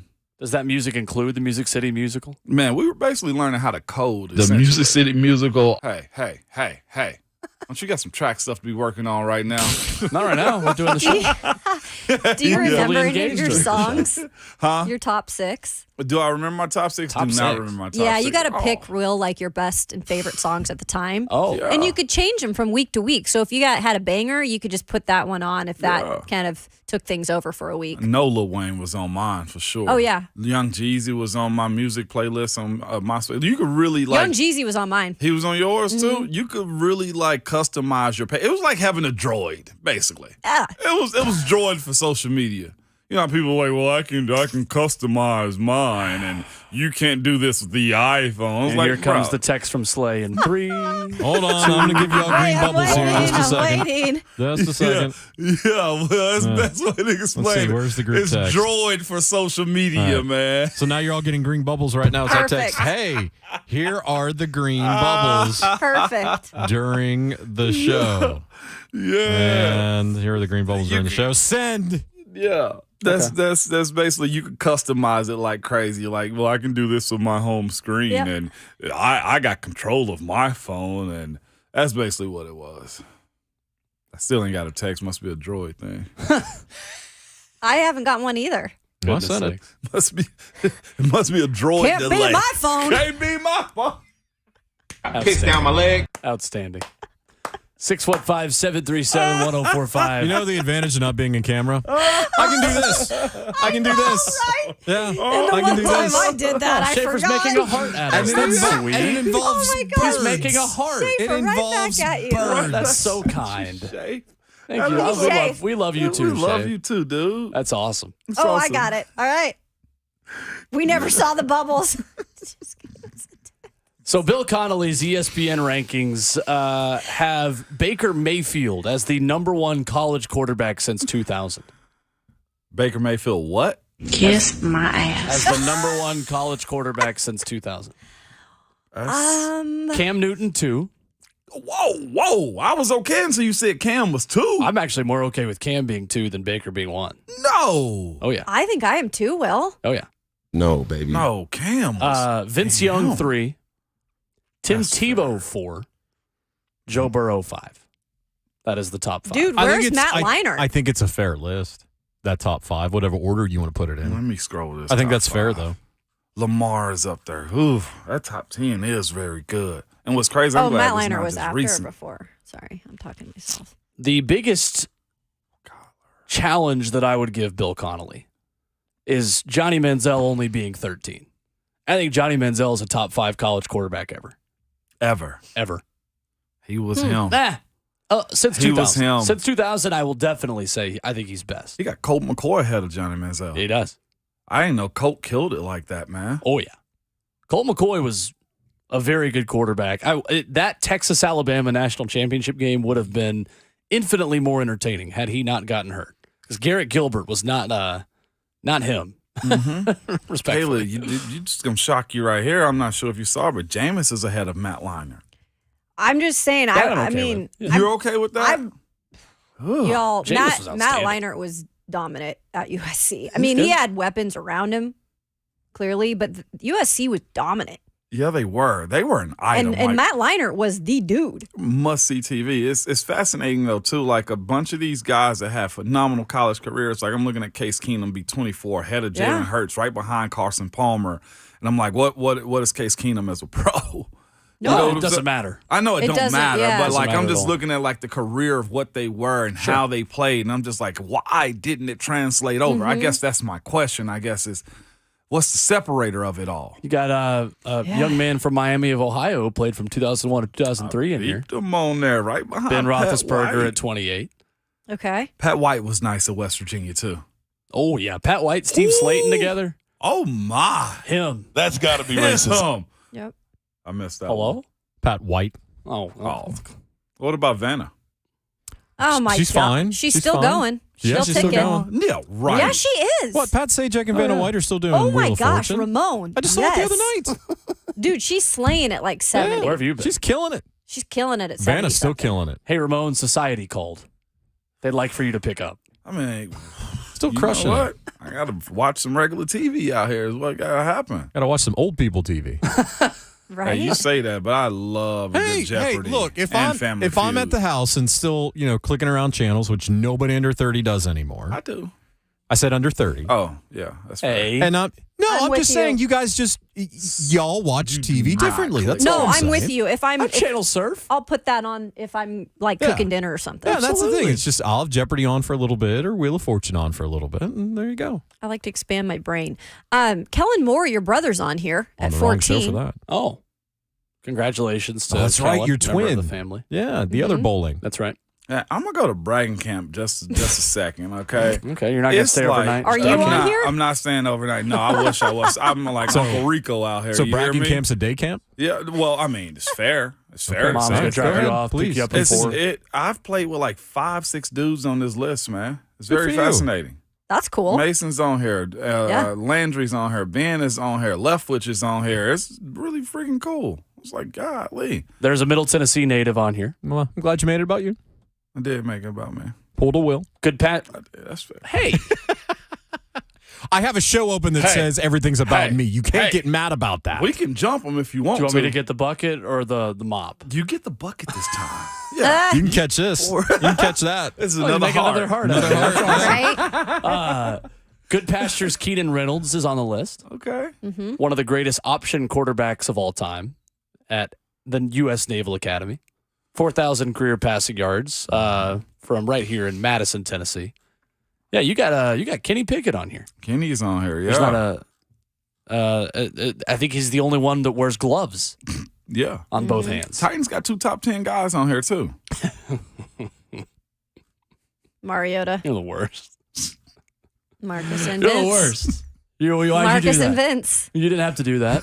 You weren't just going to run If by you that wanted one. to give Vince credit, you could have just bought him a margarita We're at just- Cheesecake Factory or something. We're You just didn't have to. You didn't have to do that. At least it wasn't 3 with Jake Locker. I wasn't going to allow him to run past that, Kayla, without mentioning the 2 top 10 Coming guys. up next, ESPN's Bill Connelly joins the show. I'm interested to learn which fan base has complained the most in his Twitter mentions. And when discussing legacies of quarterbacks since 2000, where does a one-season wonder like Cam Newton compare to guys like Stetson Bennett, who were essentially given Lifetime Achievement Awards? And didn't graduate. And didn't national graduate. You beat me titles, to it. man. Coming up next, Ramon, Kalen, and Will, 104.5 The Zone.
It's RKW, powered by All Four Seasons Garage Doors here on 104.5 The Zone. Beautiful Tuesday morning in Nashville. With Ramon Foster, Kayla Anderson, I'm Will Bowling. Jonathan Schaefer, our producer, and joining us on the Mark Spain Real Estate Hotline, ESPN's Bill Connelly, who went through the very difficult exercise of ranking the top 75 college football quarterbacks since 2000. What's going on, Bill? How are you? I'm pretty good. How are you? Good. I'm curious, Bill, which fan base has given you the most grief on Twitter after these rankings came out? Well, it was kind of, I didn't really expect this, but Cincinnati fans en masse were kind of mad that Desmond Ridder didn't make the list. And I mean, he almost did. Like, it was close. He had a case, but that was not really what I expected. I didn't expect that much volume for that one. So, Bill, what was the most difficult part of this exercise? Because I know you have single season guys. Transfer portal gives you more guys who kind of reinvented themselves later on in their careers. And then you've got guys like Stetson Bennett who were there 6 years and still haven't graduated. What made this such a difficult process? Yeah, I mean, exactly that last part. I mean, basically this was 4 different lists crammed together. You had the 1-year wonders, the 2-year stars, the 3 and 4, and 4 or 4 plus, I guess you could say. And so I felt pretty good about each of those lists. You know, Cam Newton leading the 1-year wonders, and Baker Mayfield having kind of the lifetime achievement and all that other stuff. But then actually merging them into one set of guys where, you know, the top guys on the list, their career passing yards, there's 14,000, then there's 2,900, then there's 6,000, then there's 9,000. That was really, really tough. And there was no way to do that in a way that I was going to be completely satisfied with. But, you know, I was able to sleep at night with this list, so that's good. Bill, is there a difference between greatest college career versus greatest college, like, quarterback is what we're looking at in this group? Like, is there a separator? Because if we're talking about career, I'd almost look at Tebow maybe being number one. You see what I'm saying? Like, is there a difference between the two? Oh, yeah. I mean, there was a massive I mean, if you asked me if this was a list of upside, just pure who had the most upside, whose peak was the highest, Cam Newton's probably number one, and if he's not, it's either Vince Young or Joe Burrow. Like, that was, you know, I tried to take guys' peaks into account versus their entire careers versus everything else. In the end, I mean, any of the top 5 guys, Mayfield, Newton, Young, Tebow, Burrow, any of them had a very, very, very good case to make for being number one. And honestly, you know, Watson at 6 probably did too. So that was – It was really, really tricky. And you want to say any of those other guys should have been number one, I'm probably going to agree with you because, you know, nobody's going to read a list that has a 5-way tie for first. But that's kind of what I wanted to do here. I know. And this is a question, too. I wonder, like, this article can go into a deeper dive also, right? Because I was asking a question to my mates right here on the show, and I was just like, well, Case Keenum's top 25. But Case Keenum didn't have a pro career. You see what I'm saying? Like, what was the separator in them being great in college but not transitioning over to the NFL? Right, and Patrick Mahomes was in the 50s on this list, and he's the best quarterback in the world. So that was well, I think that's where numbers can help a lot, because basically the first step to any of these pieces that I do is laying out the stats and kind of ranking them. If I was to rank them on stats and nothing more, how would they look? And then, of course, I make a million adjustments after that because I did watch these guys play, and I do know the backstories and everything else. But that's the first step, and that kind of helps because, yeah, I mean, Case Keenum's volume, I mean, he had the most career passing yards by like 3,000 yards. It wasn't just that he was in a good offense or, you know, a weaker conference or whatever. He did something that almost nobody on this list could have done, really. And so he gets credit for that, even though, you know, he did have one kind of strangely good year in the pros. But yeah, no, that didn't come into account. And my favorite part of the list, I think, is having Patrick Mahomes right next to Todd Reesing in the 50s, because that kind of emphasized that point better than anything else could. Any pro guys reached out to you and say, hey, Bill, what the heck is going on? I should be way above this dude. Well, when the list first came out, this was an update of a list from a couple of years ago. When it first came out, somebody pointed it out to Mahomes. He's like, man, I couldn't even make the top 50. But yeah, if I make a pro quarterbacks list, he's obviously going to be much higher than that. The air raid guys were particularly hard to evaluate in that regard. No doubt. Bill, I find it interesting. So when I was covering Alabama, it was Nick Saban's first year. And so when you thought about a Nick Saban offense, it wasn't really that much, right? And I look on this list, and I think there's 4 quarterbacks from Alabama. Obviously, some great success there with recent quarterbacks. But were you surprised when you made this list and you went through and you were like, oh, wow, there's quite a few Alabama QBs on here? Yeah, I mean, Nick Saban has changed college football a few different times, but when we look back at his career, the fact that in the mid 2010s he basically said, "Okay, I think you have to win with offense now," and completely rethought the way he goes about. I mean, obviously he never stopped being a good recruiter, all those things. Mm-hmm. But you think about like the 2011 team versus the 2020 team. Right. Both won the national titles. Both were among the best teams of all time, and they were completely different in every possible way. And yeah, I mean, obviously A.J. McCarron made the list from the early 2010s. But, the run of Hurts and Tua and Bryce and Mac Jones all making the list, it was crazy. If you'd have told me that in 2011, that wouldn't have made any sense whatsoever. I was also looking on here, and Matt Leinart, USC quarterback, great college quarterback, on here at 17, and then went and had no NFL career, very little NFL career. Is there anybody besides him that was kind of surprised you that never translated to the NFL game? Well, I think Marcus Mariota's obviously had a little bit of success in the pros, but maybe that color. When I laid out the stats, like I said, I didn't really expect Mariota to be top 10. Mm-hmm. I didn't expect Mayfield to be number 1 either. But when you start to look at the body of work and the raw volume, like Marcus Mariota in 2014 led Oregon to the national title game, which, as we've seen since, is kind of a tricky thing to do. And also, he combined for like 57 or 5,200 passing and rushing yards in 1 year. That 2014 Mariota season is maybe one of the best we've ever seen, and I think it's kind of gotten forgotten, either because guys like Joe Burrow and whatnot, that was kind of the beginning of the super gaudy stats era. But also, he didn't really click in the pros like people expected, and maybe that had maybe that impacted our impression of him too. ESPN's Bill Connelly, our guest here on Ramon, Kayla, and Will. Bill, the first thing I think of with the orange-tinted glasses I have on is not about Hendon Hooker. It's actually about how Joe Milton can throw a football farther than any of these guys on this list, probably. That being said, how high can that guy's stock rise this season? And not just in terms of being on a list like this in the future, but in terms of potentially putting himself on a high list of NFL prospects for 2023. Oh yeah, I mean the pro prospects thing.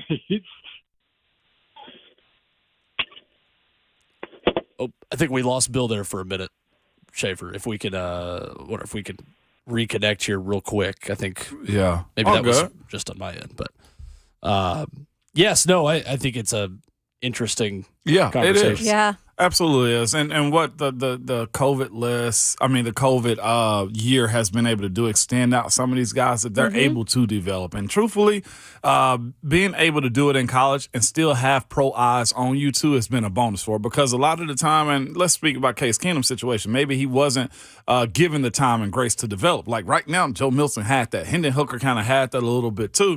This is always fascinating. And whenever this phases out with those extra years and stuff like that, it's going to be I'm going to have my eyes on watching what development is like for these quarterbacks and truthfully what teams are capable of doing. You got a team like TCU, veteran guys with transfers and stuff like that, college football playoffs and whatnot. You know what I'm saying? And like moving forward, what is that going to look like other than transferring?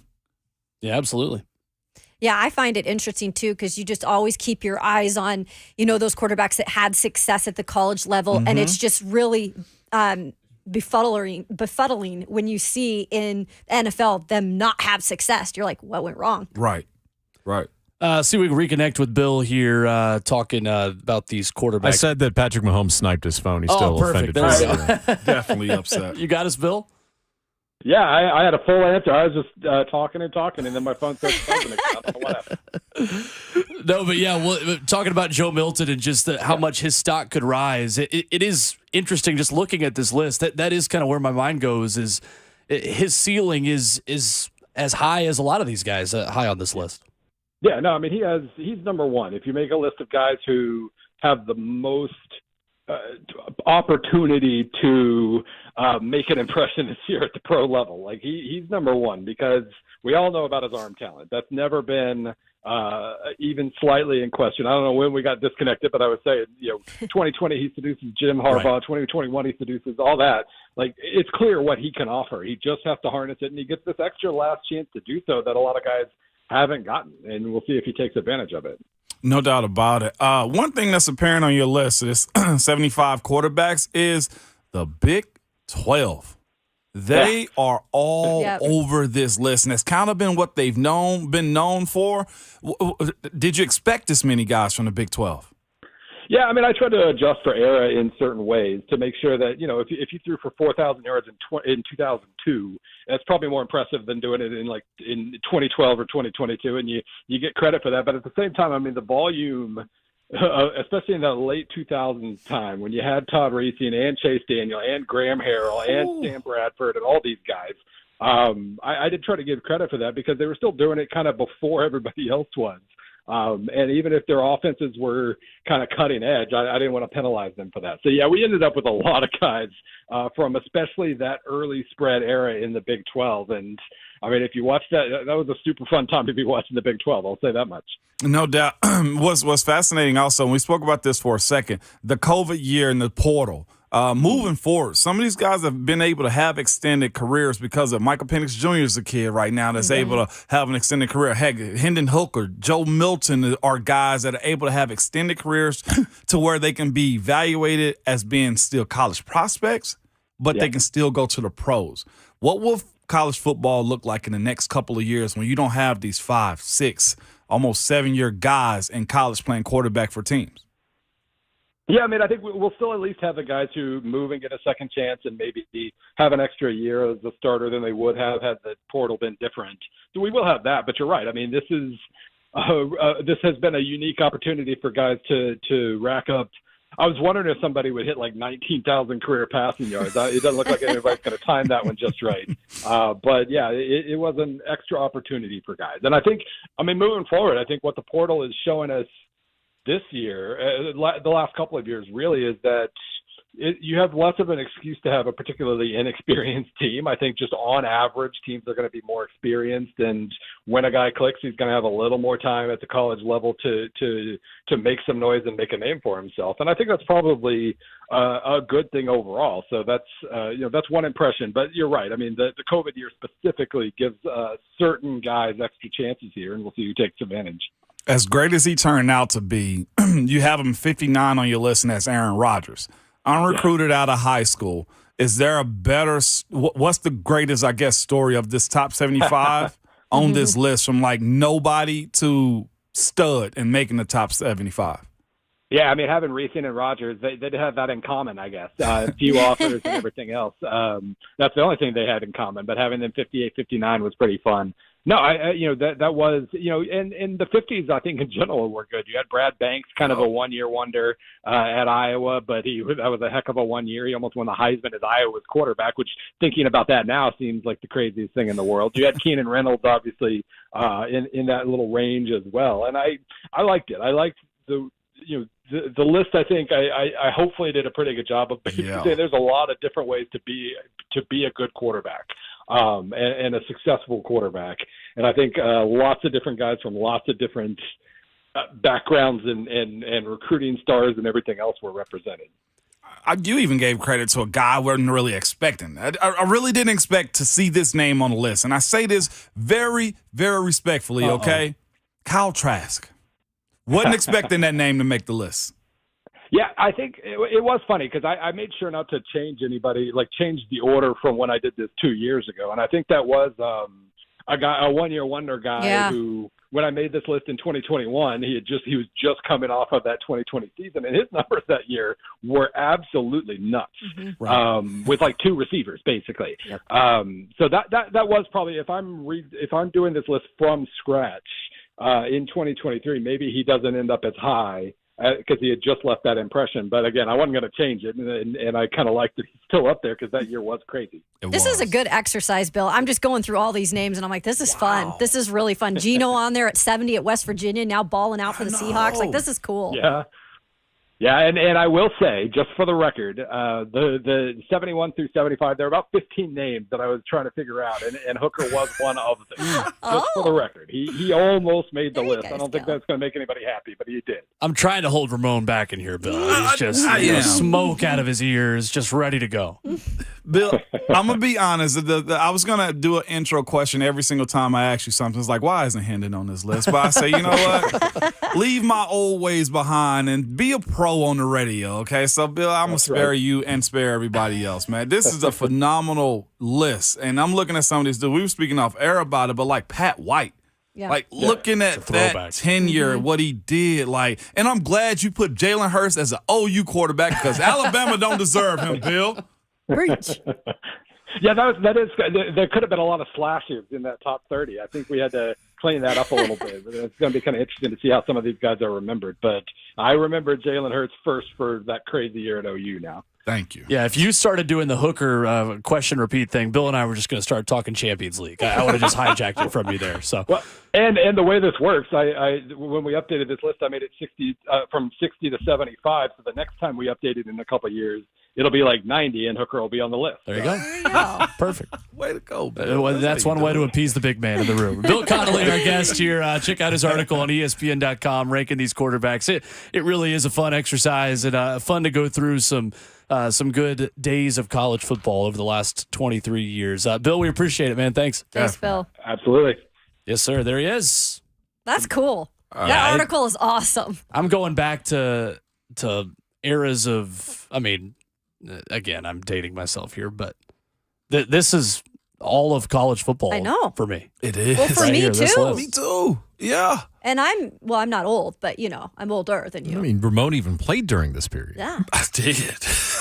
Like, there's a bunch of guys on this list. I'm like, yeah, I remember watching. I remember playing against them. Like, it is such a cool group. Like, seeing Sam Bradford come out, that year and just how he took the world by storm and being in the NFL, watching Jameis, like, man, this dude's going to be a stud. And, I mean, idolizing, like, Matt Leinart and what USC was. Like, that wasn't a bigger cultural team. No. And pop culture than those USC team. I'm sure there's somebody that's in comparison to them. Nobody lived like that USC era. Like, golly, that was major. Miami did at the same time. Miami did. Ken Dorsey, who's also on this list. So that's a list in itself right there. You want to talk about Poe's greatest eras? Miami in that era. Let's go USC, and I'd even throw Texas. Well, yeah. Tennessee and Florida in the 90s, too. We're living right. Tennessee not on the same level as Miami, obviously, but to localize it. But even in all of that, I guess because Bama has a certain mystique about it, they don't do the extra stuff. But, like, nobody, like, as good as Bama has been, nobody lived it like those groups that we just named, though. Yeah. Off the field. Sure. Right. Coming up next, Tom Brady is a step closer to being an NFL owner. And again, I think it's another sign that we're not going to hear from him in the broadcast booth. We'll give you the details coming up next. RKW on 104.5 The Zone.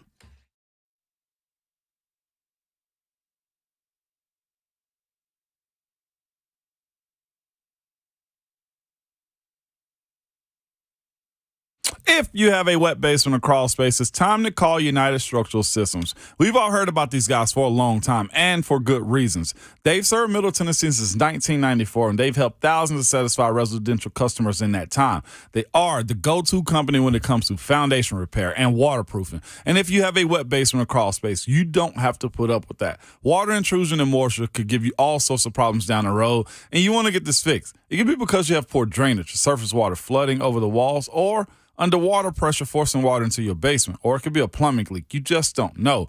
But the team at United Structural Systems will find out why you have a wet basement or crawl space, and we'll give you a plan to fix it. And if you do decide to move forward, you don't have to pay a dime until the work is done and you are satisfied. So get that free estimate from the people I trust. Go to USSTN.com. That's USSTN.com, or call them 615-227-2275. United Structural Systems.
The Sweet Ain't Got No Roof. 104.5 The Zone and the Nashville Sounds have teamed up for another sweet night with 3HL, and you can have a chance to join them at First Horizon Park as the Sounds take on the Iowa Cubs May 24th. That's tomorrow.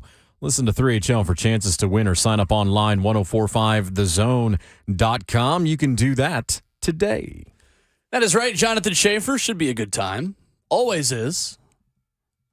With the man who joins us at 9:20 this morning, Ron Slay, stopping by here in Hour 4 on deck.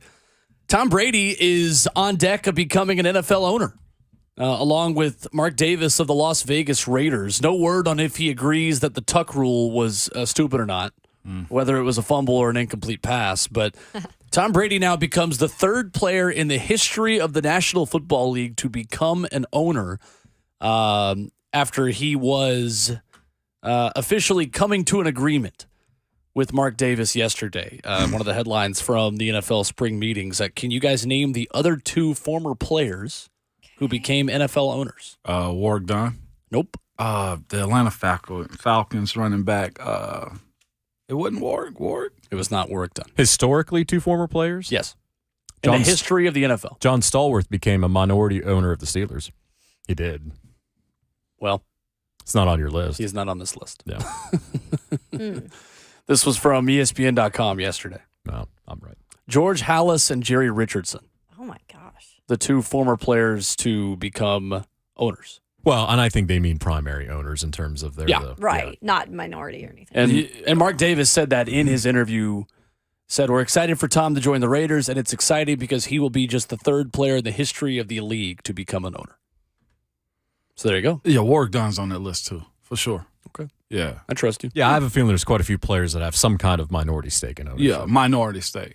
He bought in right after he signed his big contract, and honestly, that's how he's been doing that Habitat for Humanity. His growth has been like $2 million, and I think now like $90 million valuation or something like that. Yeah, not bad. Not bad at all, is it? That's awesome for Tom, though. It lends itself to the separation of classes when it comes down to position. I hate to even go that route, but their quarterback ownership, they're nice pieces to have a part of your plan. Mm-hmm. They are. And it's a way for him, we don't know what's going to happen with the TV deal, but it's a way for him to continuously stay involved in the NFL, just something that has been a passion of his for so long. So much so that it was hard for him to retire. Well, he did retire and came out of retirement, technically, to come back and play. So it's something to keep him involved.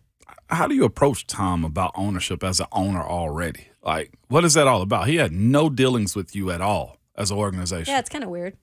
Well, he's dealt with Mark in terms of owning the WNBA team in Vegas. They've worked on that together. Okay. Mm-hmm.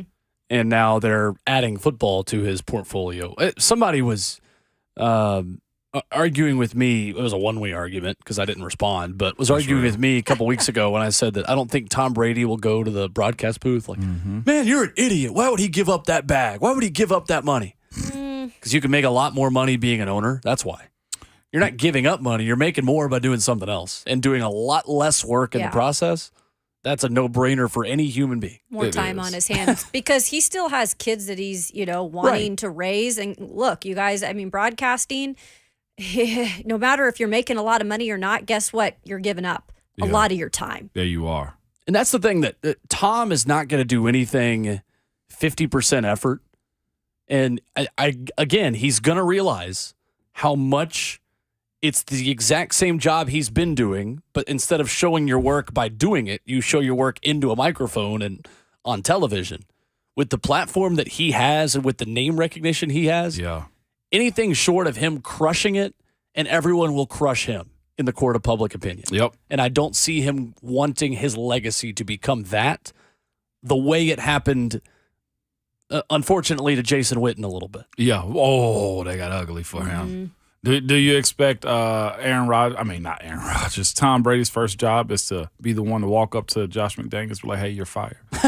I wish that was the case. I think they're friends, aren't they? That's what I was going to say. I think they are. Well, that's how it happens, right? It's your friends that get you.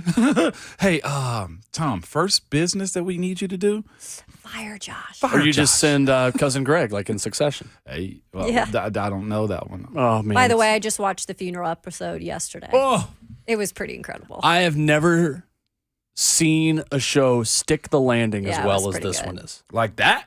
Sticking the land. The last season has been up to every single other season this show has done. It's been really good. I'm looking at diving into this one, Will.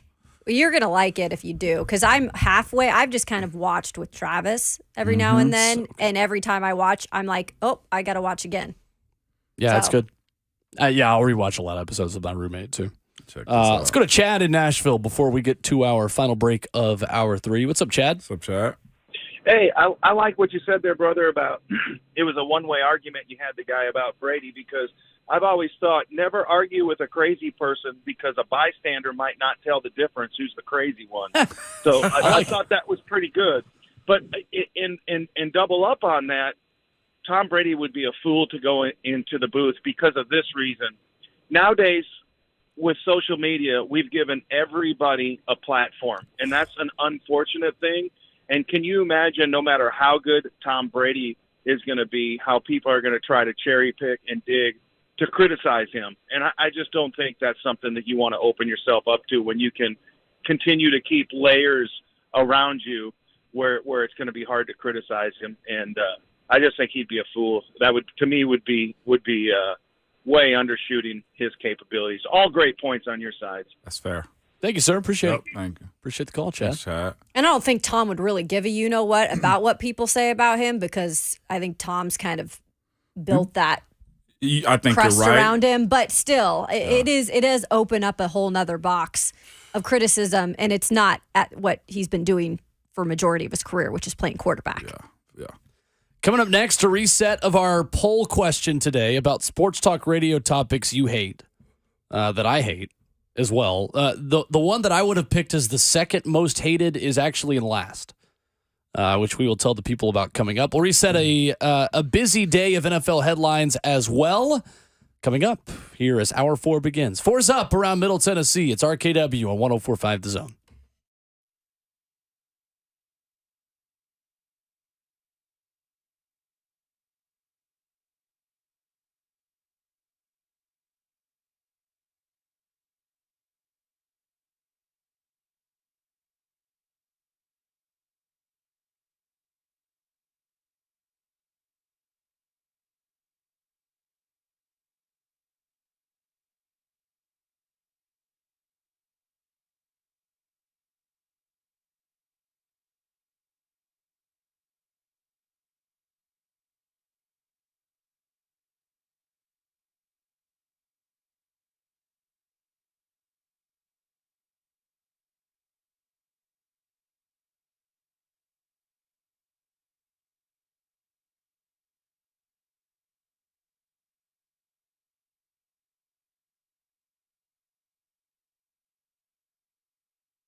9:01. Good morning. I'm Jonathan Schaefer from the Superbook.com sports desk.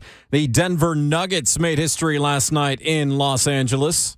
Braun in the paint, layup, no good. Got his own board, there's the horn!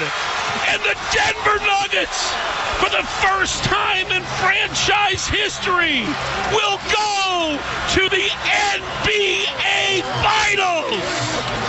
Oh my God, they swept the Lakers. Wow! The Nuggets defeated the Lakers 113-111 to complete the sweep in the Western Conference Finals. Nikola Jokic posted another triple-double, 30 points, 14 rebounds, 13 assists. Denver will take on either Miami or Boston in the finals. The Heat have a commanding 3-0 lead over Boston, can clinch the sweep tonight in Miami. To the NHL, Florida 1, Carolina 0. The Panthers lead that series 3-0 with a chance to clinch a trip to the Stanley Cup Finals Wednesday night in the Sunshine State. Vegas at Dallas tonight. Golden Knights lead the series 2-0. According to Las Vegas Raiders owner Mark Davis, the team and Hall of Famer Tom Brady have come to an agreement for Brady to join the organization's ownership group pending league approval. Major League Baseball yesterday. Dodgers 8, Braves 6. SEC baseball tournament begins today. Tennessee will take on Texas A&M with first pitch tentatively scheduled for 12:30 Central Time. For all your foundation repair and waterproofing needs, visit USSTN.com. Breaking news at once on your home for the Titans and the Vols. This is 104.5 The Zone.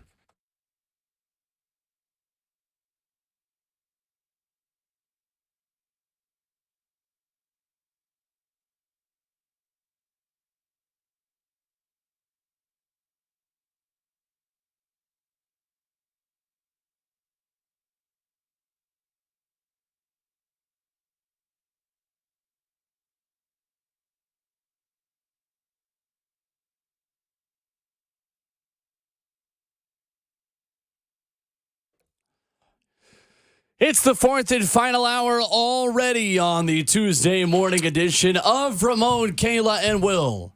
And it's powered by All Four Seasons Garage Doors.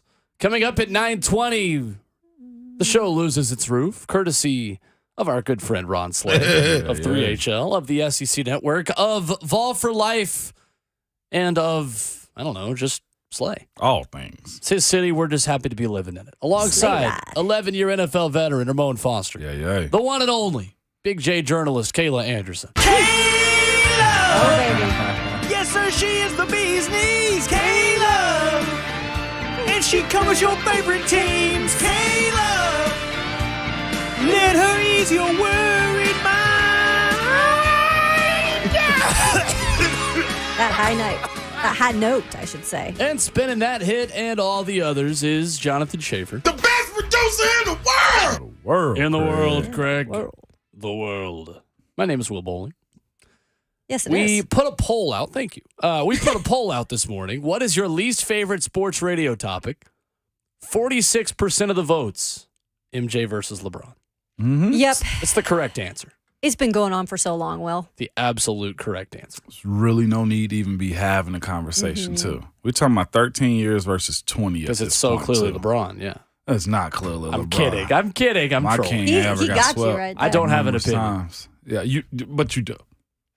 What? You do. But you do have an opinion. No, I don't. I think. Okay. All right. I think it's 1A, 1B, and I'm okay with either one. being first. Yep. Okay. All right. That's fine. You could pretty much put it in a hat, and whatever you drew out, I'd be okay with. You know between what? The most agitating point of that, though, too, is somebody's always got a one-upper on you, too. Yeah, I just. What about Kareem? I would rather That just always enjoy. comes up. You know, like Kareem comes up often when you mention those two. I would rather together. just enjoy it instead of always having to rank everything in the world. Yeah. I think Twitter has probably made that worse. Twitter and First Take have made us want to rank things all the time. Yeah. And sometimes I just don't want to rank. Uh-huh. Like, there are only like two undisputed GOATs for me. Who? Tom Brady and Wayne Gretzky. Oh, wow. Jerry Really? Rice, maybe best wide receiver of all time. And then other than that, I think almost everything is up for debate. And see, there it is. That's the other portion of it, too, is like, well, what about, Lawrence Taylor? I know. And then Yeah. it's always there's always a but. The most fascinating one, the conversation of it. Oh, there's numerous conversations to have about best evers, right? I'd say two spots for me. The running back conversation always comes up because Barry going to always come up. And then this one, boxing. Heavyweight boxing. The Tyson Ali conversation. Yeah. That one is always a hot one. That one is more interesting to me, too, because there's no teams that can help you. Mm-hmm. Like, you're literally just one-on-one. If there's any sport where you can actually rank, we're getting a little bit closer to actually having a legitimate conversation when you talk about individual sports. And I think if boxing was still as big as it used to be, we would debate that more. Yeah. Right? We would. Oh, I love it so much. I do too. I'm a big fan of boxing. Oh, yeah? Mm-hmm. Nice. Yep. Me too. Caleb Plant really helped that in terms of a local coverage standpoint. 100%. Because I was able to go to games, go to an actual, what do you call it? Match. Yeah. Yeah. Just a fight. And see it in person. Incredible. I've bought 2 fights in my life, and both of them were Caleb Plant fights. Me too, Will. Including the one a few months ago. Yeah. I just brought the Tank one this past month. That was really good to watch. It's still some good boxing out there. Smaller guys these days. I think it's made a return. Yeah, the heavyweights aren't there as much. UFC kind of ran away with it for a little bit, and I think boxing has made a little bit of a return. Yeah. Bring it back, boxing. Bring us some more. Apparently, boxing got to get their stuff together when it comes down to judging matches, though, because the Haney kid this past weekend, of course, the big conversation around that is like, and I think that's probably what, I ain't going to say killed off boxing, but knocked boxing the most, is the judging of the scorecard. Politics of it. The politics of it. Like we saw this weekend, we were sitting around eating this weekend, and Muhammad Ali's grandson is boxing. The match ended in a draw. And I think me and my brother-in-law Josh was talking, it's like the judges didn't want to put a blemish on Muhammad Ali's grandson because I thought the dude started making headway back. Sure. Could have been a loss. A split decision. I mean, a draw. Come on now. Yeah. So the other results of this poll that I think are interesting. MJ versus LeBron has 46% of the vote as everyone's least favorite topic. Aaron Rodgers is second, which is funny to me. I did not expect that.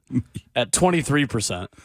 Mock drafts before April are third at 17%. And then the Barry Bonds being in the Hall of Fame conversation is last. That, to me, is my second least favorite. Because people just argue themselves into a wall when they have that discussion. Some of the replies, sports betting is in here. Yeah. Okay. One guy says it's MJ LeBron because it's not debatable. Well, it is. Absolutely debatable. I feel him on that. Oh, stop it. Ramon. I feel him on that. And then Carlos says politics. Oh, my Well, God. yeah, good but we're one, not too. doing that on the show. Oh, of course not. But You're not doing this. I on the mean, it's show. a solid point. The politics one is the Solid one I point. hate the most right now. Turn over to a news station if you want. Oh my gosh! No, stay here. But yeah, we will not talk. I'll be like, how did we get to this point? Well, the politics of playing quarterback in the NFL will be more interesting now because NFL owners approved an emergency third quarterback proposal yesterday. Yep. You have to be on the 53-man roster, so I'm not sure this is going to pertain to the Titans. Okay. I don't know. I think the Titans have certainly an opportunity to keep a third quarterback. I just don't know if that quarterback's Malik Willis. Mm-hmm. Yeah, that was what I saw too. It's like, man, Malik gets an opportunity to be on the roster. It's like, I don't know about that. The Titans don't usually dress more than 2 anyway, right? Right. Yeah. Well, let's say let's say he doesn't make the roster, he's on the practice squad. Do you think that any team would pick him up? Malik? Yeah. I think somebody I really will. wonder. Somebody would. Okay. It's got to be a scenario where he has Right room fit. to grow, and fit, and probably is similar to who their starter is. The backup last year in Baltimore that made the Pro Bowl. Tyler Huntley. Huntley. The worst Pro Bowler in the history of the NFL. Robert Walsh just stopped in. Hey, Bert, what do you think about Tyler Huntley making the Pro Bowl last year? What do you think about Robert, that? welcome to the studio, man. What's up? Did Kenny Pickett make a Pro Bowl? Shots fired. When you got to go 15 quarterbacks down to saying no, then I would make it too. I'd make it now from the studio. How's bragging camp going for you and the Birds? He barely beat out Mitch. He couldn't even make it to the Pro Bowl, man. Couldn't even go to the throwing competition. Who won both games last year in the AFC North? Oh, no Lamar, though. I'll see you this year. Anytime we've had Lamar, we've burned Lamar. Who has bigger hands? Who won both games? Bigger hands versus winning and spinning the ball don't Bigger matter heart. right there. Who's got bigger heart? Rat birds. We can do this all day. What even is a stealer? Didn't y'all's moms tell y'all not to steal? Isn't that a bad thing? No, because we come to Baltimore and steal hers. I can't wait till we beat y'all on the road and I get to post a come in your trap and take over your trap. Well, why? It's because we did that so many times inside of your locker rooms? Yes. Well, because last year when it happened, I got so many tweets from you about coming in my trap and also taking over your trap. aforementioned trap. And they played the Omar scene, and we still smacked them. They did? Omar's coming! Omar coming! That's well. From The Wire. Yes. Hey, you come at the king, you best not miss. You know what? The good thing for y'all in Baltimore is this. At least you're getting some money from Kia, with all the car thefts you have. Ooh. And Bert, are you rooting for the Titans when they play the Steelers this next season? Who, me? No, I'm Bert. rooting for the Titans if they beat, whenever they beat what's the name, She asked Baltimore. if you couldn't hear in there. Across the pond. If you're rooting for the Titans Yeah. to beat the Steelers, Robert. Say it. Yeah. Oh, yeah. I thought you were asking Ramon. I No. thought we were talking about no. where his allegiance lies. I just want to make sure you're, two-tone blue for that one. Bro, we can do this all day. I swear Hey, to you. week 6. I Week hate 6 both is all that teams. matters to me. You hate both. We'll hate both. I hate both teams. the Ratbirds and the Steelers, huh? Yeah. There's somebody said justice for Bert in the FM Bank chat. See, Yeah. Bert, you get shout-outs over here, Bert's man. babies. 2 sponsor mentions from Ramon Foster Yeah, today shout out to when he our talks people, about the man. chat, F&M Bank. Have you heard about Bert's Babies? What? Yeah. It's his crew. They're called You Bert's Babies. trying to be a inaugural Birds Baby member? Yeah. You know Let me what? get some already in. wins in the chat. You Let me get some get- wins in the chat for Birds Babies. You give me a T-shirt and I'm part of the clan. That's what I'm telling you. Is that cool? Hashtag Yeah. Give me a T-shirt. Let's wah. draw off the shirts, Bert. What we got going on here? Will's losing Jonathan it right Schaefer and I now. are making a joke without making a joke. We're going to go to break. It's from Rod I know Slade. what it was, Rod too. Slade I coming know up it next. was. on Hey, tell me. I 104.5 want to The know. Zone. What the heck?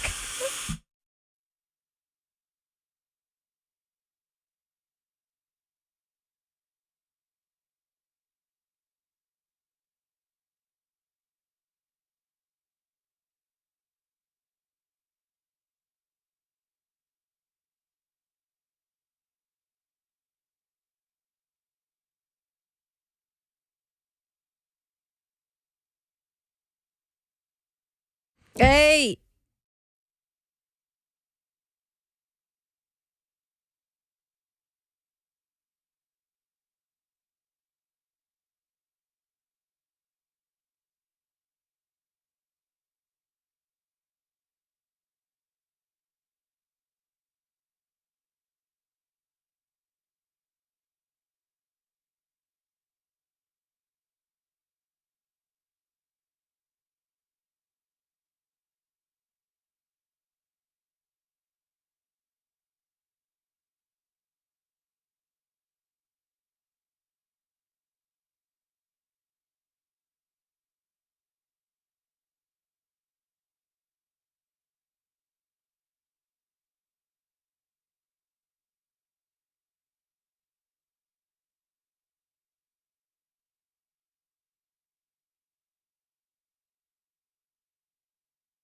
Hey, it's Ramon and Kayla with Window Nation. Maybe you're looking for a good investment. Heck, a great investment. We have some really good news for you from Window Nation. You can modernize, reinvest in your home today with new windows from Window Nation.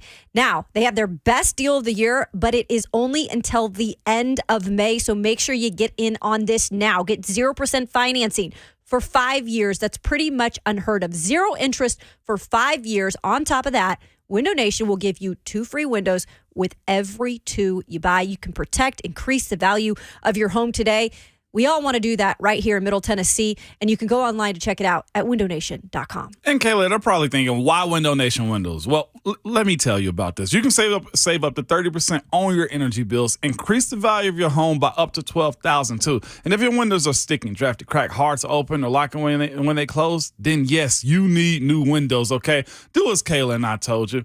Call 866-90-NATION or go online to windownation.com.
RKW is powered by All Four Seasons Garage Doors, and it includes this man every Tuesday morning at 9:20.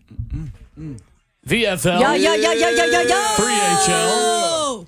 Ron Slay making his entrance. We're watching old Foster. Ramon Foster footage on the TV right now. Bert put this on. Robert Yeah, he Walsh put this on. has put on an old Steelers-Ravens game on television, which I imagine means the Ravens won this game, Ramon? I'm not sure if they did. I think we won. Oh, Did well, we then win he's this going to one, shut Bert? it off then, too. Yeah, we won this one. I'm not mistaken. It's the game I told him, like, I got Ben's 2010. nose broken. I was a young guy. And it was broke. Yeah. Just out there, crooked. Looked like an L. advertisements. He should, no, but I got a steamroll. Oh, yeah, 13-10 Steelers. Haloti Nada got One me. thing, my dog gonna keep it real. Hey, no, that was a growing. Steamrolled is what Everybody, yeah, I got steamroll. I ain't gonna front, Kayla. That wasn't a You perfect. live and you learn. That wasn't a good moment in time for you, boy, right there. But Bert should go to the, if I'm not mistaken, 2014 or 15 Christmas game. Oh, no. That'd be a good one to go to. I'm playing top 5 heartbreaking Steeler losses right now. Oh, my no. goodness. That's a whole different team and everything. Don't nobody want to see that. Denver. Nobody want to see that. Oh, no. Is that DeMarcus to Ware? Denver. that Good morning, Slay. How are you? What up, Willie? Oh, goodness. Look at the Marcus Ware, man. God. Was that Tebow time? That No, one? not that one. That was the year they went to the Super Bowl. Yeah, that's right. They went into Foxborough and beat the Patriots. Yeah, that's right. This was Bert 50. is a sadistic person. I remember watching this in my, I remember where You I better was. catch him, Troy. You better run. Troy wasn't out Troy there. Polamalu, huh? I wasn't out there. Oh, I I hate was you, like- Bert. The only way I'd be out there if I was a streaker. Yeah, way too much control. As a streaker. Of course. Would you tackle a streaker? If somebody was butt naked out there, you Spear him. I'm talking I about will, boy. I'll let them get I everything would they looking for karate out there. chop. I'm talking about high low the hell out of them. You hear me? That was always my move in high school. If I thought somebody was going to whoop my ass, I would just get butt naked at a party. And Right? ain't nobody going to sleep you when you're naked like that. What the hell is wrong with you, That dog? boy, something wrong I don't with like the getting boy. my ass whooped. What you So you supposed to just do? go bareback out here? Oh yeah, what are they? I'm telling you, you try that. You get somebody get mad at you. You get real mad. Oh, you want to mess me up? You want to mess? Let me take my shirt off. Let me take my pants off real quick. Don't nobody. Let me It's take my hard to stay pants mad off at real somebody quick. like that. Mo, The way you don't could- you realize that he's the guy when he goes to the bathroom, even if he has to do a 1 and not a 2, drops his pants. He goes completely naked to go to the bathroom. Is that what happens in the men's room? No, what happens is I run into the bathroom and I'm usually too excited and I already pull it out, and then Charlie or somebody, one of our bosses is already in there. That's why I got to use my own private bathroom. Forgot to be in here pulling you out of the control. Thank goodness I'm a woman. I know. He's really the greased up guy from Family Guy. That's who he is. Thanks, guys. You Try never not to catch me. All right, Slay's here. Back to the shadows. Hey, Tom. We just went off the rails. No, Big Bert time. went off the rail. Bert went off. Bert, Yeah, we excuse was not me. him. Bert. Put no we in there. Bert Hawkinson went off the rails. Come on, man. We're in France. Come on, man. No, you feel me? Meanwhile, Come Slay's on, like man. mixing up his shake here delicately. Yeah, it gave me good timing right there, KK. Right. Putting my little stuff together. What is wrong with him? Slay, how are you? Man, I'm cool, man. What y'all got going on, man? Y'all just been jamming and getting to it this morning like usual on a good Tuesday. We are. We've been a little bit of everywhere today. We have. I like it. I like it when y'all all over the place like that. You know what I mean? That makes me feel at home. Nothing wrong with it. Make me feel like I need to come question. in earlier. Perfect for my guys. As the King just had another sweep, man. Yeah. I mean, hey, listen. Hey, people get swept. Savage. That's very true. Yeah, By the way, hey. your skin look good this morning, man. What you been doing your skin? You been out in the sun? Man, or so I something? got this Neutrogena, man. I went back to my thing, you know what I mean? I went back to my little thing, you know what I mean? I used to use over there, you know, when I was overseas, you used to get it shipped to me. Yeah, kind of, you know what I mean? Like, Is this a you know, lotion? No. face This is cleanser? sour cleanse, you know what I mean? Little face cleanse thing. Yeah, real cool. It's got I'm two of them. Yeah, impressed. they got the little microfiber joints. And, Yeah, you know, I know what all that is. You know what I mean? Yeah. That's why I roll that sometimes, KK. I see you know, you. when the summer Taking about care to of hit. your Come skin. on now. You know, I'm I out there in that appreciate sun, out there working on my golf strokes yesterday. I said, man, you Saw know, I that. got to take care of my skin. You feel me? I'm out this thing, you know? Get that dirt off, You man. know, bringing sexy back the way I'm doing. You know, I just, hey. Gotta go all Hey, in. now. Come on now, Kay. You know I what actually I mean? thought it was the water intake you've been having as we've been out here. That It could be helps, that. though. It could be that. But I've been drinking water all my life. You know, I've been Not like you know that. I've been a water guy. You've been a water I've been a dude. water You've guy. been I've been a smug about juice water guy. too. Yeah, I'm very smug I about wish water. I was like that, man. You need to. If it's wet, we drink, baby. Jeez. It makes such a big difference. Kool-Aid, Overseas everything. got me Quality of like life. that too. Yeah. You know Did what I it? mean? Yeah, because dog, that's all they used to drink. Dude, they used to come to lunch, snack, dinner, birthday parties, Cokes and Sprites all day long. Oh, for real? Like Fanta, Coke, and Sprite. That's it. That's what I say. Fanta, Kool-Aid, water. What's your? I mean, Oh, that was my favorite was Kool-Aid. I just Okay. don't drink it That's like that no hands more. down. Yeah. That's- But I just automatically be like, man, bring me then you got to say natural. Bring me natural water because that brings you to sparkling. Yeah, I don't like Sparkling man, is their first choice. Yeah, what? Frizzante? yeah. Oh, yeah. Oh, they can't wait. Ask Pan next though. They can't wait to get some Frizzante in their life. Man, keep that. I don't want no water. Just give me a Sprite. You know that makes you thirstier. Bubble water.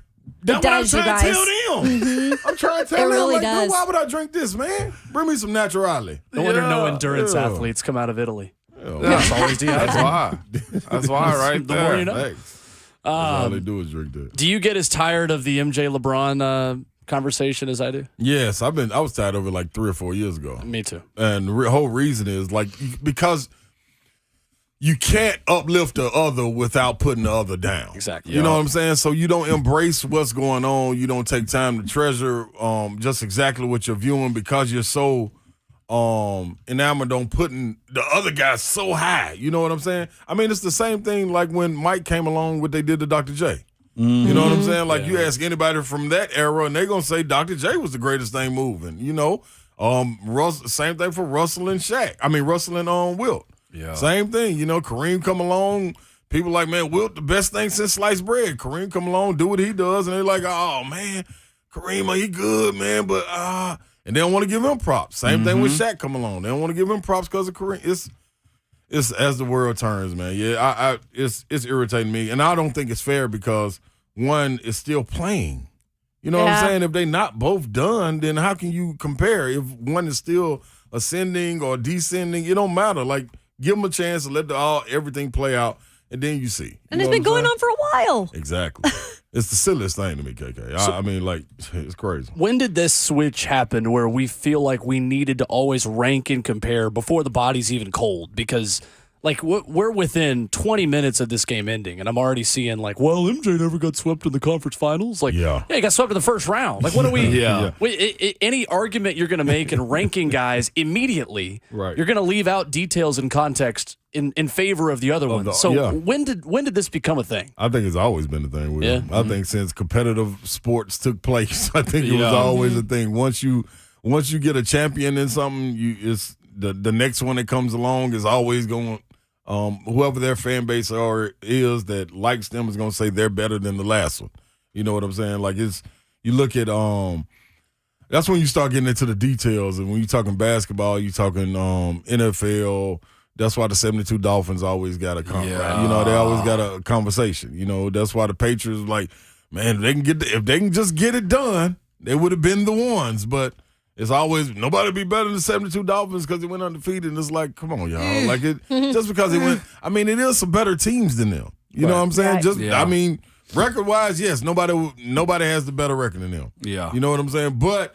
That's some better teams. It may be some better teams that year. They just got them on that day, you know? So it's just, I don't know. And I don't think it'll ever stop just because of competition. And then now with everybody having a voice with social media and opinions, it's really, really never going to stop. You got 6-year-olds calling into the show.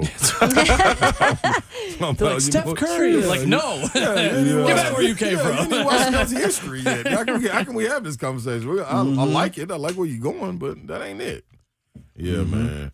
It's weird though, man. I like y'all poll question though. I think that one, the Barry Bonds, that goes all kind of ways. I think you were spot on with that. We were talking about you just argue yourself into a corner and then you just stand there looking at yourself in the mirror like, what am I talking about? Right. Like, okay, we agree, but we disagree all at the same time. What was the other two? Aaron Rodgers. Anything about Aaron Rodgers. Yeah, A-Rod. which now is relevant. Yeah. For someone who's playing, we kind of have to. Yeah. You, Aaron Rodgers. Yeah. Besides just doing that, you know, it is still relevant, Yep. even though we sometimes don't want it to be. And then the other one was Barry Bonds. we already said Barry Bonds. Oh, The mock polls. drafts. Mock drafts. Mock drafts before April. Yeah, I think that's in both sports. I think basketball goes the exact same. We even said locally you could probably put A.J. Brown on there. Easily.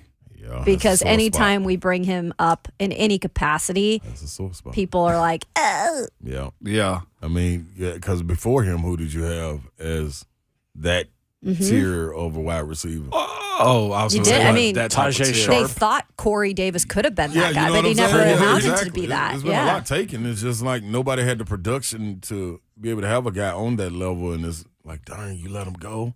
So I think that'd be a sore spot for a long time. Nate Washington was literally the one before that. Yeah. But he wasn't homegrown. Right. That's the only thing. I was going to just say that, like, Corey probably should have more of a conversation piece. You think Corey Davis? Yes. When it comes down to Titans wide receivers and just how big and polarizing of a pick it was and what had actually happened here with him, a top 5 guy. I mean, let's be real about that. That's a lot of expectation, but AJ's the one that actually made you believe in it, though, too. So I guess there's a difference in the two. What I think. That's why I think you can differ at it a little bit when you say the production and you got to see, and then all of a sudden, outside of the production, it's like, whoa, this trajectory is leading up. This ain't no potential or anything. He's living up to the hype and exceeding the hype. So, yeah, I think it get a little different right there, but yeah, man. Slay, who are you most interested to hear from or see at Titans OTAs this week? Because I feel like there are like There's 9 so or many. 10 answers that are Not legitimate. Not rookie? Yeah. Oh, I was going to. I would love. Honestly, I want to see. I would love to hear from Harold Landry. Yep. Just to see where his mental is. I think you can tell a lot by a person coming off ACLs. Because the only stumbling block in ACLs is the mental part. How quick you can get over that. Yeah, a little swelling and all that, but that's stuff that you can work through, you know what I mean? But the stuff that you can control is your mental. How quick can you get back to that? I think that's one. I would love to hear from Aaron Brewer, honestly. I would love to hear from Aaron Brewer, just because he's, in a sense, the veteran O-lineman coming back when you talk about potential starters. Yeah. You know what I'm saying? Like, and he heard everything last year. He was a part of that unit. The debacle that it was on the left side, he was a part of that left side. You know, it was a guy standing to the left of him that went and got a bankroll somewhere, Lord knows how, but when they made that happen. So I love to see, he knows what it looks like on that side, and he knows what it looks like to try to get to that point when you saw guys like Ben Jones, Taylor, because he went into camp with a fully loaded roster on the O-line. He did. You know what I'm saying? With extras. With veterans and extras. Right. And then you've been thrust into a starting spot now, you know what I mean? And it was like, we got to get rolling. And you heard all the hoopla around it. And as much blame as the OC got, as much blame as Tanier got, much blame as the wide receivers got. Yeah.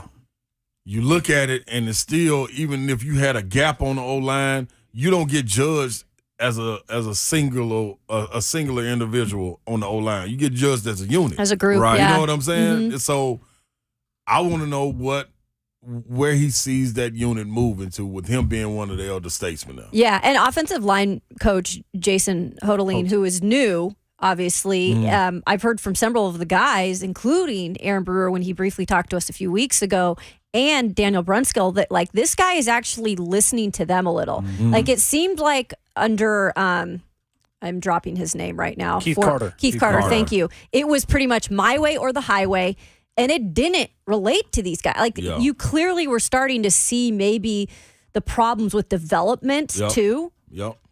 So I'm interested to see. I'm going to watch him, actually. I'm going to go over there to the position and kind of watch him coach today and see how these guys are reacting. I just think that'll be interesting to see that. I do too. I can't wait to. I can't wait to hear your take on that, Kayla, when you sitting there watching it. It's like, I'm biased to the O-line and D-line because that's all I hung around. Sure. You know what I'm saying? At Pearl Cone, it was the same way. I'm out there at the wide receiver spot, but in tight end, when you playing tight end and stuff like that, I'm not saying like I'm that guy, but put it out those there. are the people you around. You feel what I'm saying? Yeah. So I'm around those guys all the time in the trenches. Then you move to UT, and it's I'm around them all the time. I'm around Big Cat. I'm around Don Walker. That guy? I'm around, you know what I mean, Big John, and Big Hainsworth, Rashad Moore. Then on the offensive side, the same thing. Cozy Coleman, Fred Weary. Sure. You know what I mean? Like the list goes on and on. Then I got my dog, you know what I'm saying? So I got to see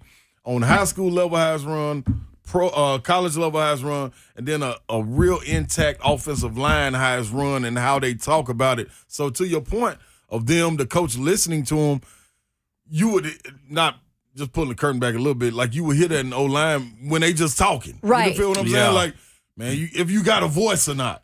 Like, dude, go talk to him. Like, we need to all go talk to the. You know what I'm saying? Like that was different. You can't do that. I don't believe, and everybody move at the same pace in the wide receiver room.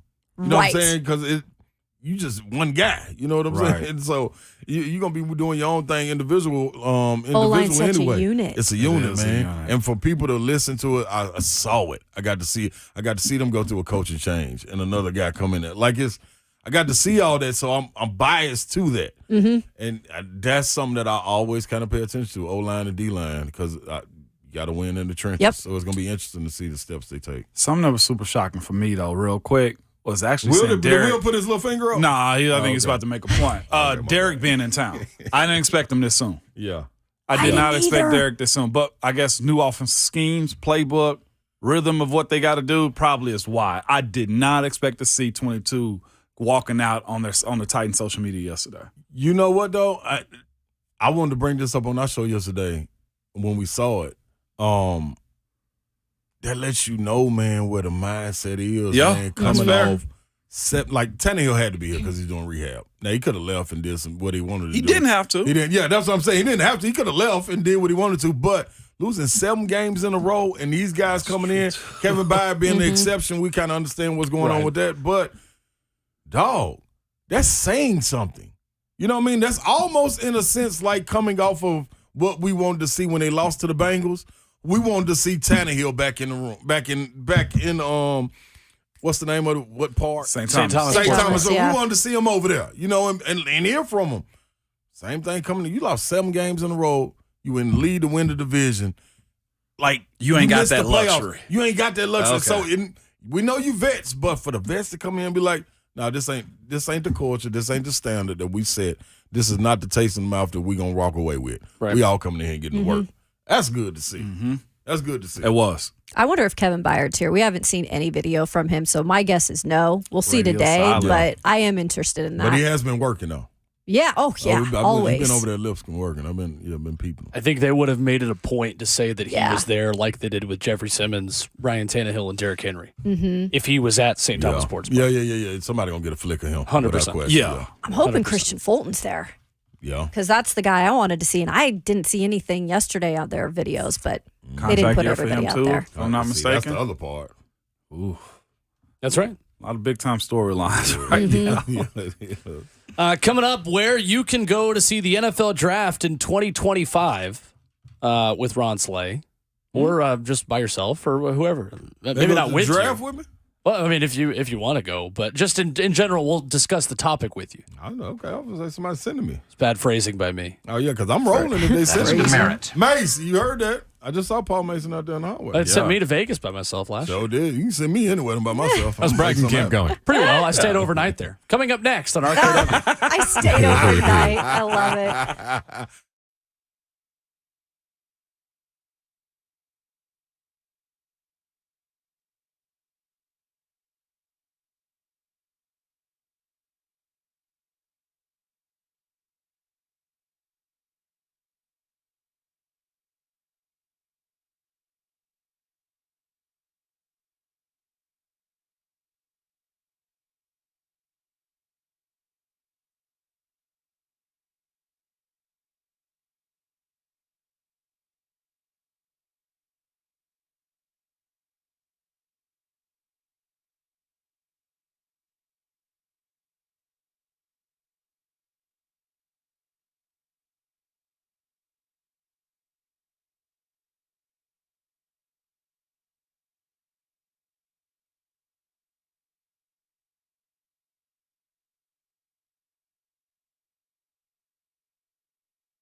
One final segment of RKW, powered by All Four Seasons Garage Doors. The Buck Rising Show is on deck. They've got Eric Kane talking SEC baseball. Oh no of the week. Just typically what we say when we never mind. And then Titans coordinators meeting with the media at 11:15. Hey. Your mom. That's yeah, right. mama. Our final phone call this morning before we talk 2025 NFL draft. I wonder if there's a mock draft for that. Probably. Easily. Just Let's go to Goody on the phone lines. Hello, Goody. What's up, Goody? What's up, guys? Will, I'm surprised you forgot one of things that you least like to discuss on sports talk radio. Okay, what's that? That is the post-NFL schedule release, game-by-game win-loss predictions. Yeah. Yeah, you forgot about that one. I know you do. That being said, Game 5. No, I won't actually do that to you. I really thought about it. Thank you for your discretion. Good. Appreciate the call. What? He said, thank you for your discretion. And then he said, what? What? Well, I thought he was going to go there. What? Was it Goody that did the win-loss to us? Yeah, that's what Goody that was was wanting. solid, Goody. Yeah. Goody, that was It's a always a one. good setup, though. And he actually It backed is. off. He was going to do it that time and decided against it. Why? That was you my heard the fifth tone in option. Will's voice. Why? What? Heard the tone in Will's Oh, voice. yeah. He's like, what do you want? Yeah. Why? Lean into What, it, Goody? Goody. What we got going on? The equivalent of your mom saying your middle name Your mom. when she needs you for something. Aloysius? Hey, Rick Stroud, who longtime Bucks reporter, by the way, says that former Titans GM John Robinson is at Tampa Bay OTAs today. Hey, now. Just hanging out, huh? Yeah, he worked down there, so Vibing. makes sense. Oh, It's like- did it? Okay. There It's you like, go. yo, is there an opening? Yeah, just making the rounds. Ain't nothing wrong with making the around. rounds. I would have made that, Savage. I saw what you was about to do. You saw me. I shoot it. You every know the time. only Do reason it. I didn't? What? Because I ain't want the background noise. Oh, and I do everything. it all do the time. it. It don't matter. And Babs always say, We got like 5 minutes left. Did missed. she? Oh, we Do running? it. Anybody take it? Anybody? Oh, I know my dog gonna make it. Let me see where it's lined up at. Straight over there. Oh, yeah, see, I set that up like that. Ramona is We going to did. I throw said his that water way bottle you use into the the backboard. trash can. We're going to see if he can make this. See if I can Shots? make this. Tell them about how cold I was in the gym. Like my last dog- Would you week. just do it? My All right, dog we're ready. form was right there. Foster from downtown. Trash. And he misses. Air ball. See, that's why you don't do stuff like That's that. like- Now I got the peanut gallery over here. You feel me, Tree Land? I'm going to get the rebound, Savage. It's all I'm giving you a your nice fault. dunk, you know what I mean? It's all your Nice fault. dunk. And that was talking hockey. The 2025 NFL draft will be in Green Bay as of nobody yesterday. wants to be- Oh, Robert Walsh is getting the rebound. Bert with the rebound. Okay. Oh, the Passing kick back out. He just blocked it. Oh, no. He came in, got the rebound. He gave you the rebound and then he blocked you. Dude, he's scaring Buck now. He's doing all sorts of things. Bert is a problem. Got him on that. He's got Buck's babies now. Blocked by Walsh. I believed him. I'm like, he my put gosh. out so much effort to walk in here to give me this rebound. I believed him. I believed in him. I was like, this is a great teammate, man. He's been around us for a little while, and I had to redeem myself. I got a basketball player in here, man. I got my cheerleader over there, dancer over here, dance team. They I got my wrong. stat guy over here. Bert You wrong. feel me? I was just I don't like, make the team. you man, Not your point guard? You do. I'm telling what you do, Point great guard for 4 man. hours a day. Come on, what are we doing? You're very good Analytic point guy. guard, You okay? analytic guy. You don't rebound. He did, but you was making the call. Foster man. for the three off the Burt The rebound. Titans don't have an analytics staff, but you do, and it's me. Wow. I would love to have an analytics staff right here every day. Believed you, Bert. I believed you. Robert Walsh is a menace to Dying society. behind the screen right now. Menace Look to at him. society in the best ways. Hey, man, I wish I could be up there in Bert's head. It's probably like, No, you don't. Y'all No, do. you don't. Let me tell you no something, one Slay. does. There ain't Yes, a I do. damn thing going on in my head. There's a monkey with cymbals. So we had a partner that I played with overseas, man. Horace Jenkins, man. If you don't know Horace Jenkins, great story. Went from not really known, going with Detroit when Detroit won the NBA championship, ended up winning it. But I'm playing with him overseas legend, man. And we had a dude, man. He was from here. This is my guy, 100 grand. And he used to do some bonehead Great candy stuff. bar. Some bonehead stuff, dog. So Really? he used to say, "Oh, There you go again. He got them 2 chairs above with 3 monkeys in his head. Wow. Just running around. Dog, I used to be like, man, you can't keep talking about that man like that. So we'll do something. We'll be watching something in film, and he'll be like, look at them 3 monkeys. Oh Look at them 3 monkeys fighting over them chairs. He don't know what to do. Musical Hey, chairs. man. You always gotta have somebody though to bring That's you right, that man. comedy relief, man. You got to. If you don't, I feel sorry for you that you're not laughing more in life. It's gonna be tough, man. Seriously. He finally started laughing, dog. But man, the first 2 months it was rough, man. That's pretty funny though. 2 chairs and 3 monkeys in his head. He said they was up there playing musical chairs. Yep. Hey man, Ho Jenkins, man, is crazy, man. That's my dog, boy. That's terrible. I get the illustration right now. Boy, when Oh I tell my gosh. Go ahead. Probably not said the man name. Don't do him like that. I'm not. That's because that's my dog. Yeah. That's my dog. 2025 NFL draft in Lambeau Field, good or bad thing? Good at Green thing. Bay. What is it? Good thing. That'd be That's pretty good. Because the rookies don't know. They shouldn't be looking to go out and party and have a good time. Dude. You go in. Oh, that's what it's Fair. at. It's gonna be a different type of fashion. That's what I'm know saying. It might snow. A lot of coats. That's fair. A lot of hats. Is it You gonna bring be the packed? furs out. Is it gonna be? Is it It's gonna be a Green Bay. crowd? It will Easily. be. Oh yeah. Yeah. But it's gonna be cold. Just follow the Michael Scott method. If you go to Burlington Coat Factory, keep the receipt. There you Never go. know people are going to throw The red draft's paint. in Exactly. April though. It's gonna be cold in April. Oh yeah, Still. bro. Heck yeah. Up there. There's usually one more pathetic. snow left. That's It can snow into May up there. The Buck Yeah. Rising Show is next. Let's Appreciate just keep going. Let's run into Sean your show. Murphy, Yeah, let's Bunting, do it. Bill Connelly. Let's take Get it him, over. Savage. Appreciate Let's go on Ron this show, Slade for Savage. joining us. The Buck Rising Show is Willie. next on 104.5. Willie, let's The go Zone. into his show. You must remember, your IG live, your Twitter fingers, and your mic is always high. Cut Will's mic off.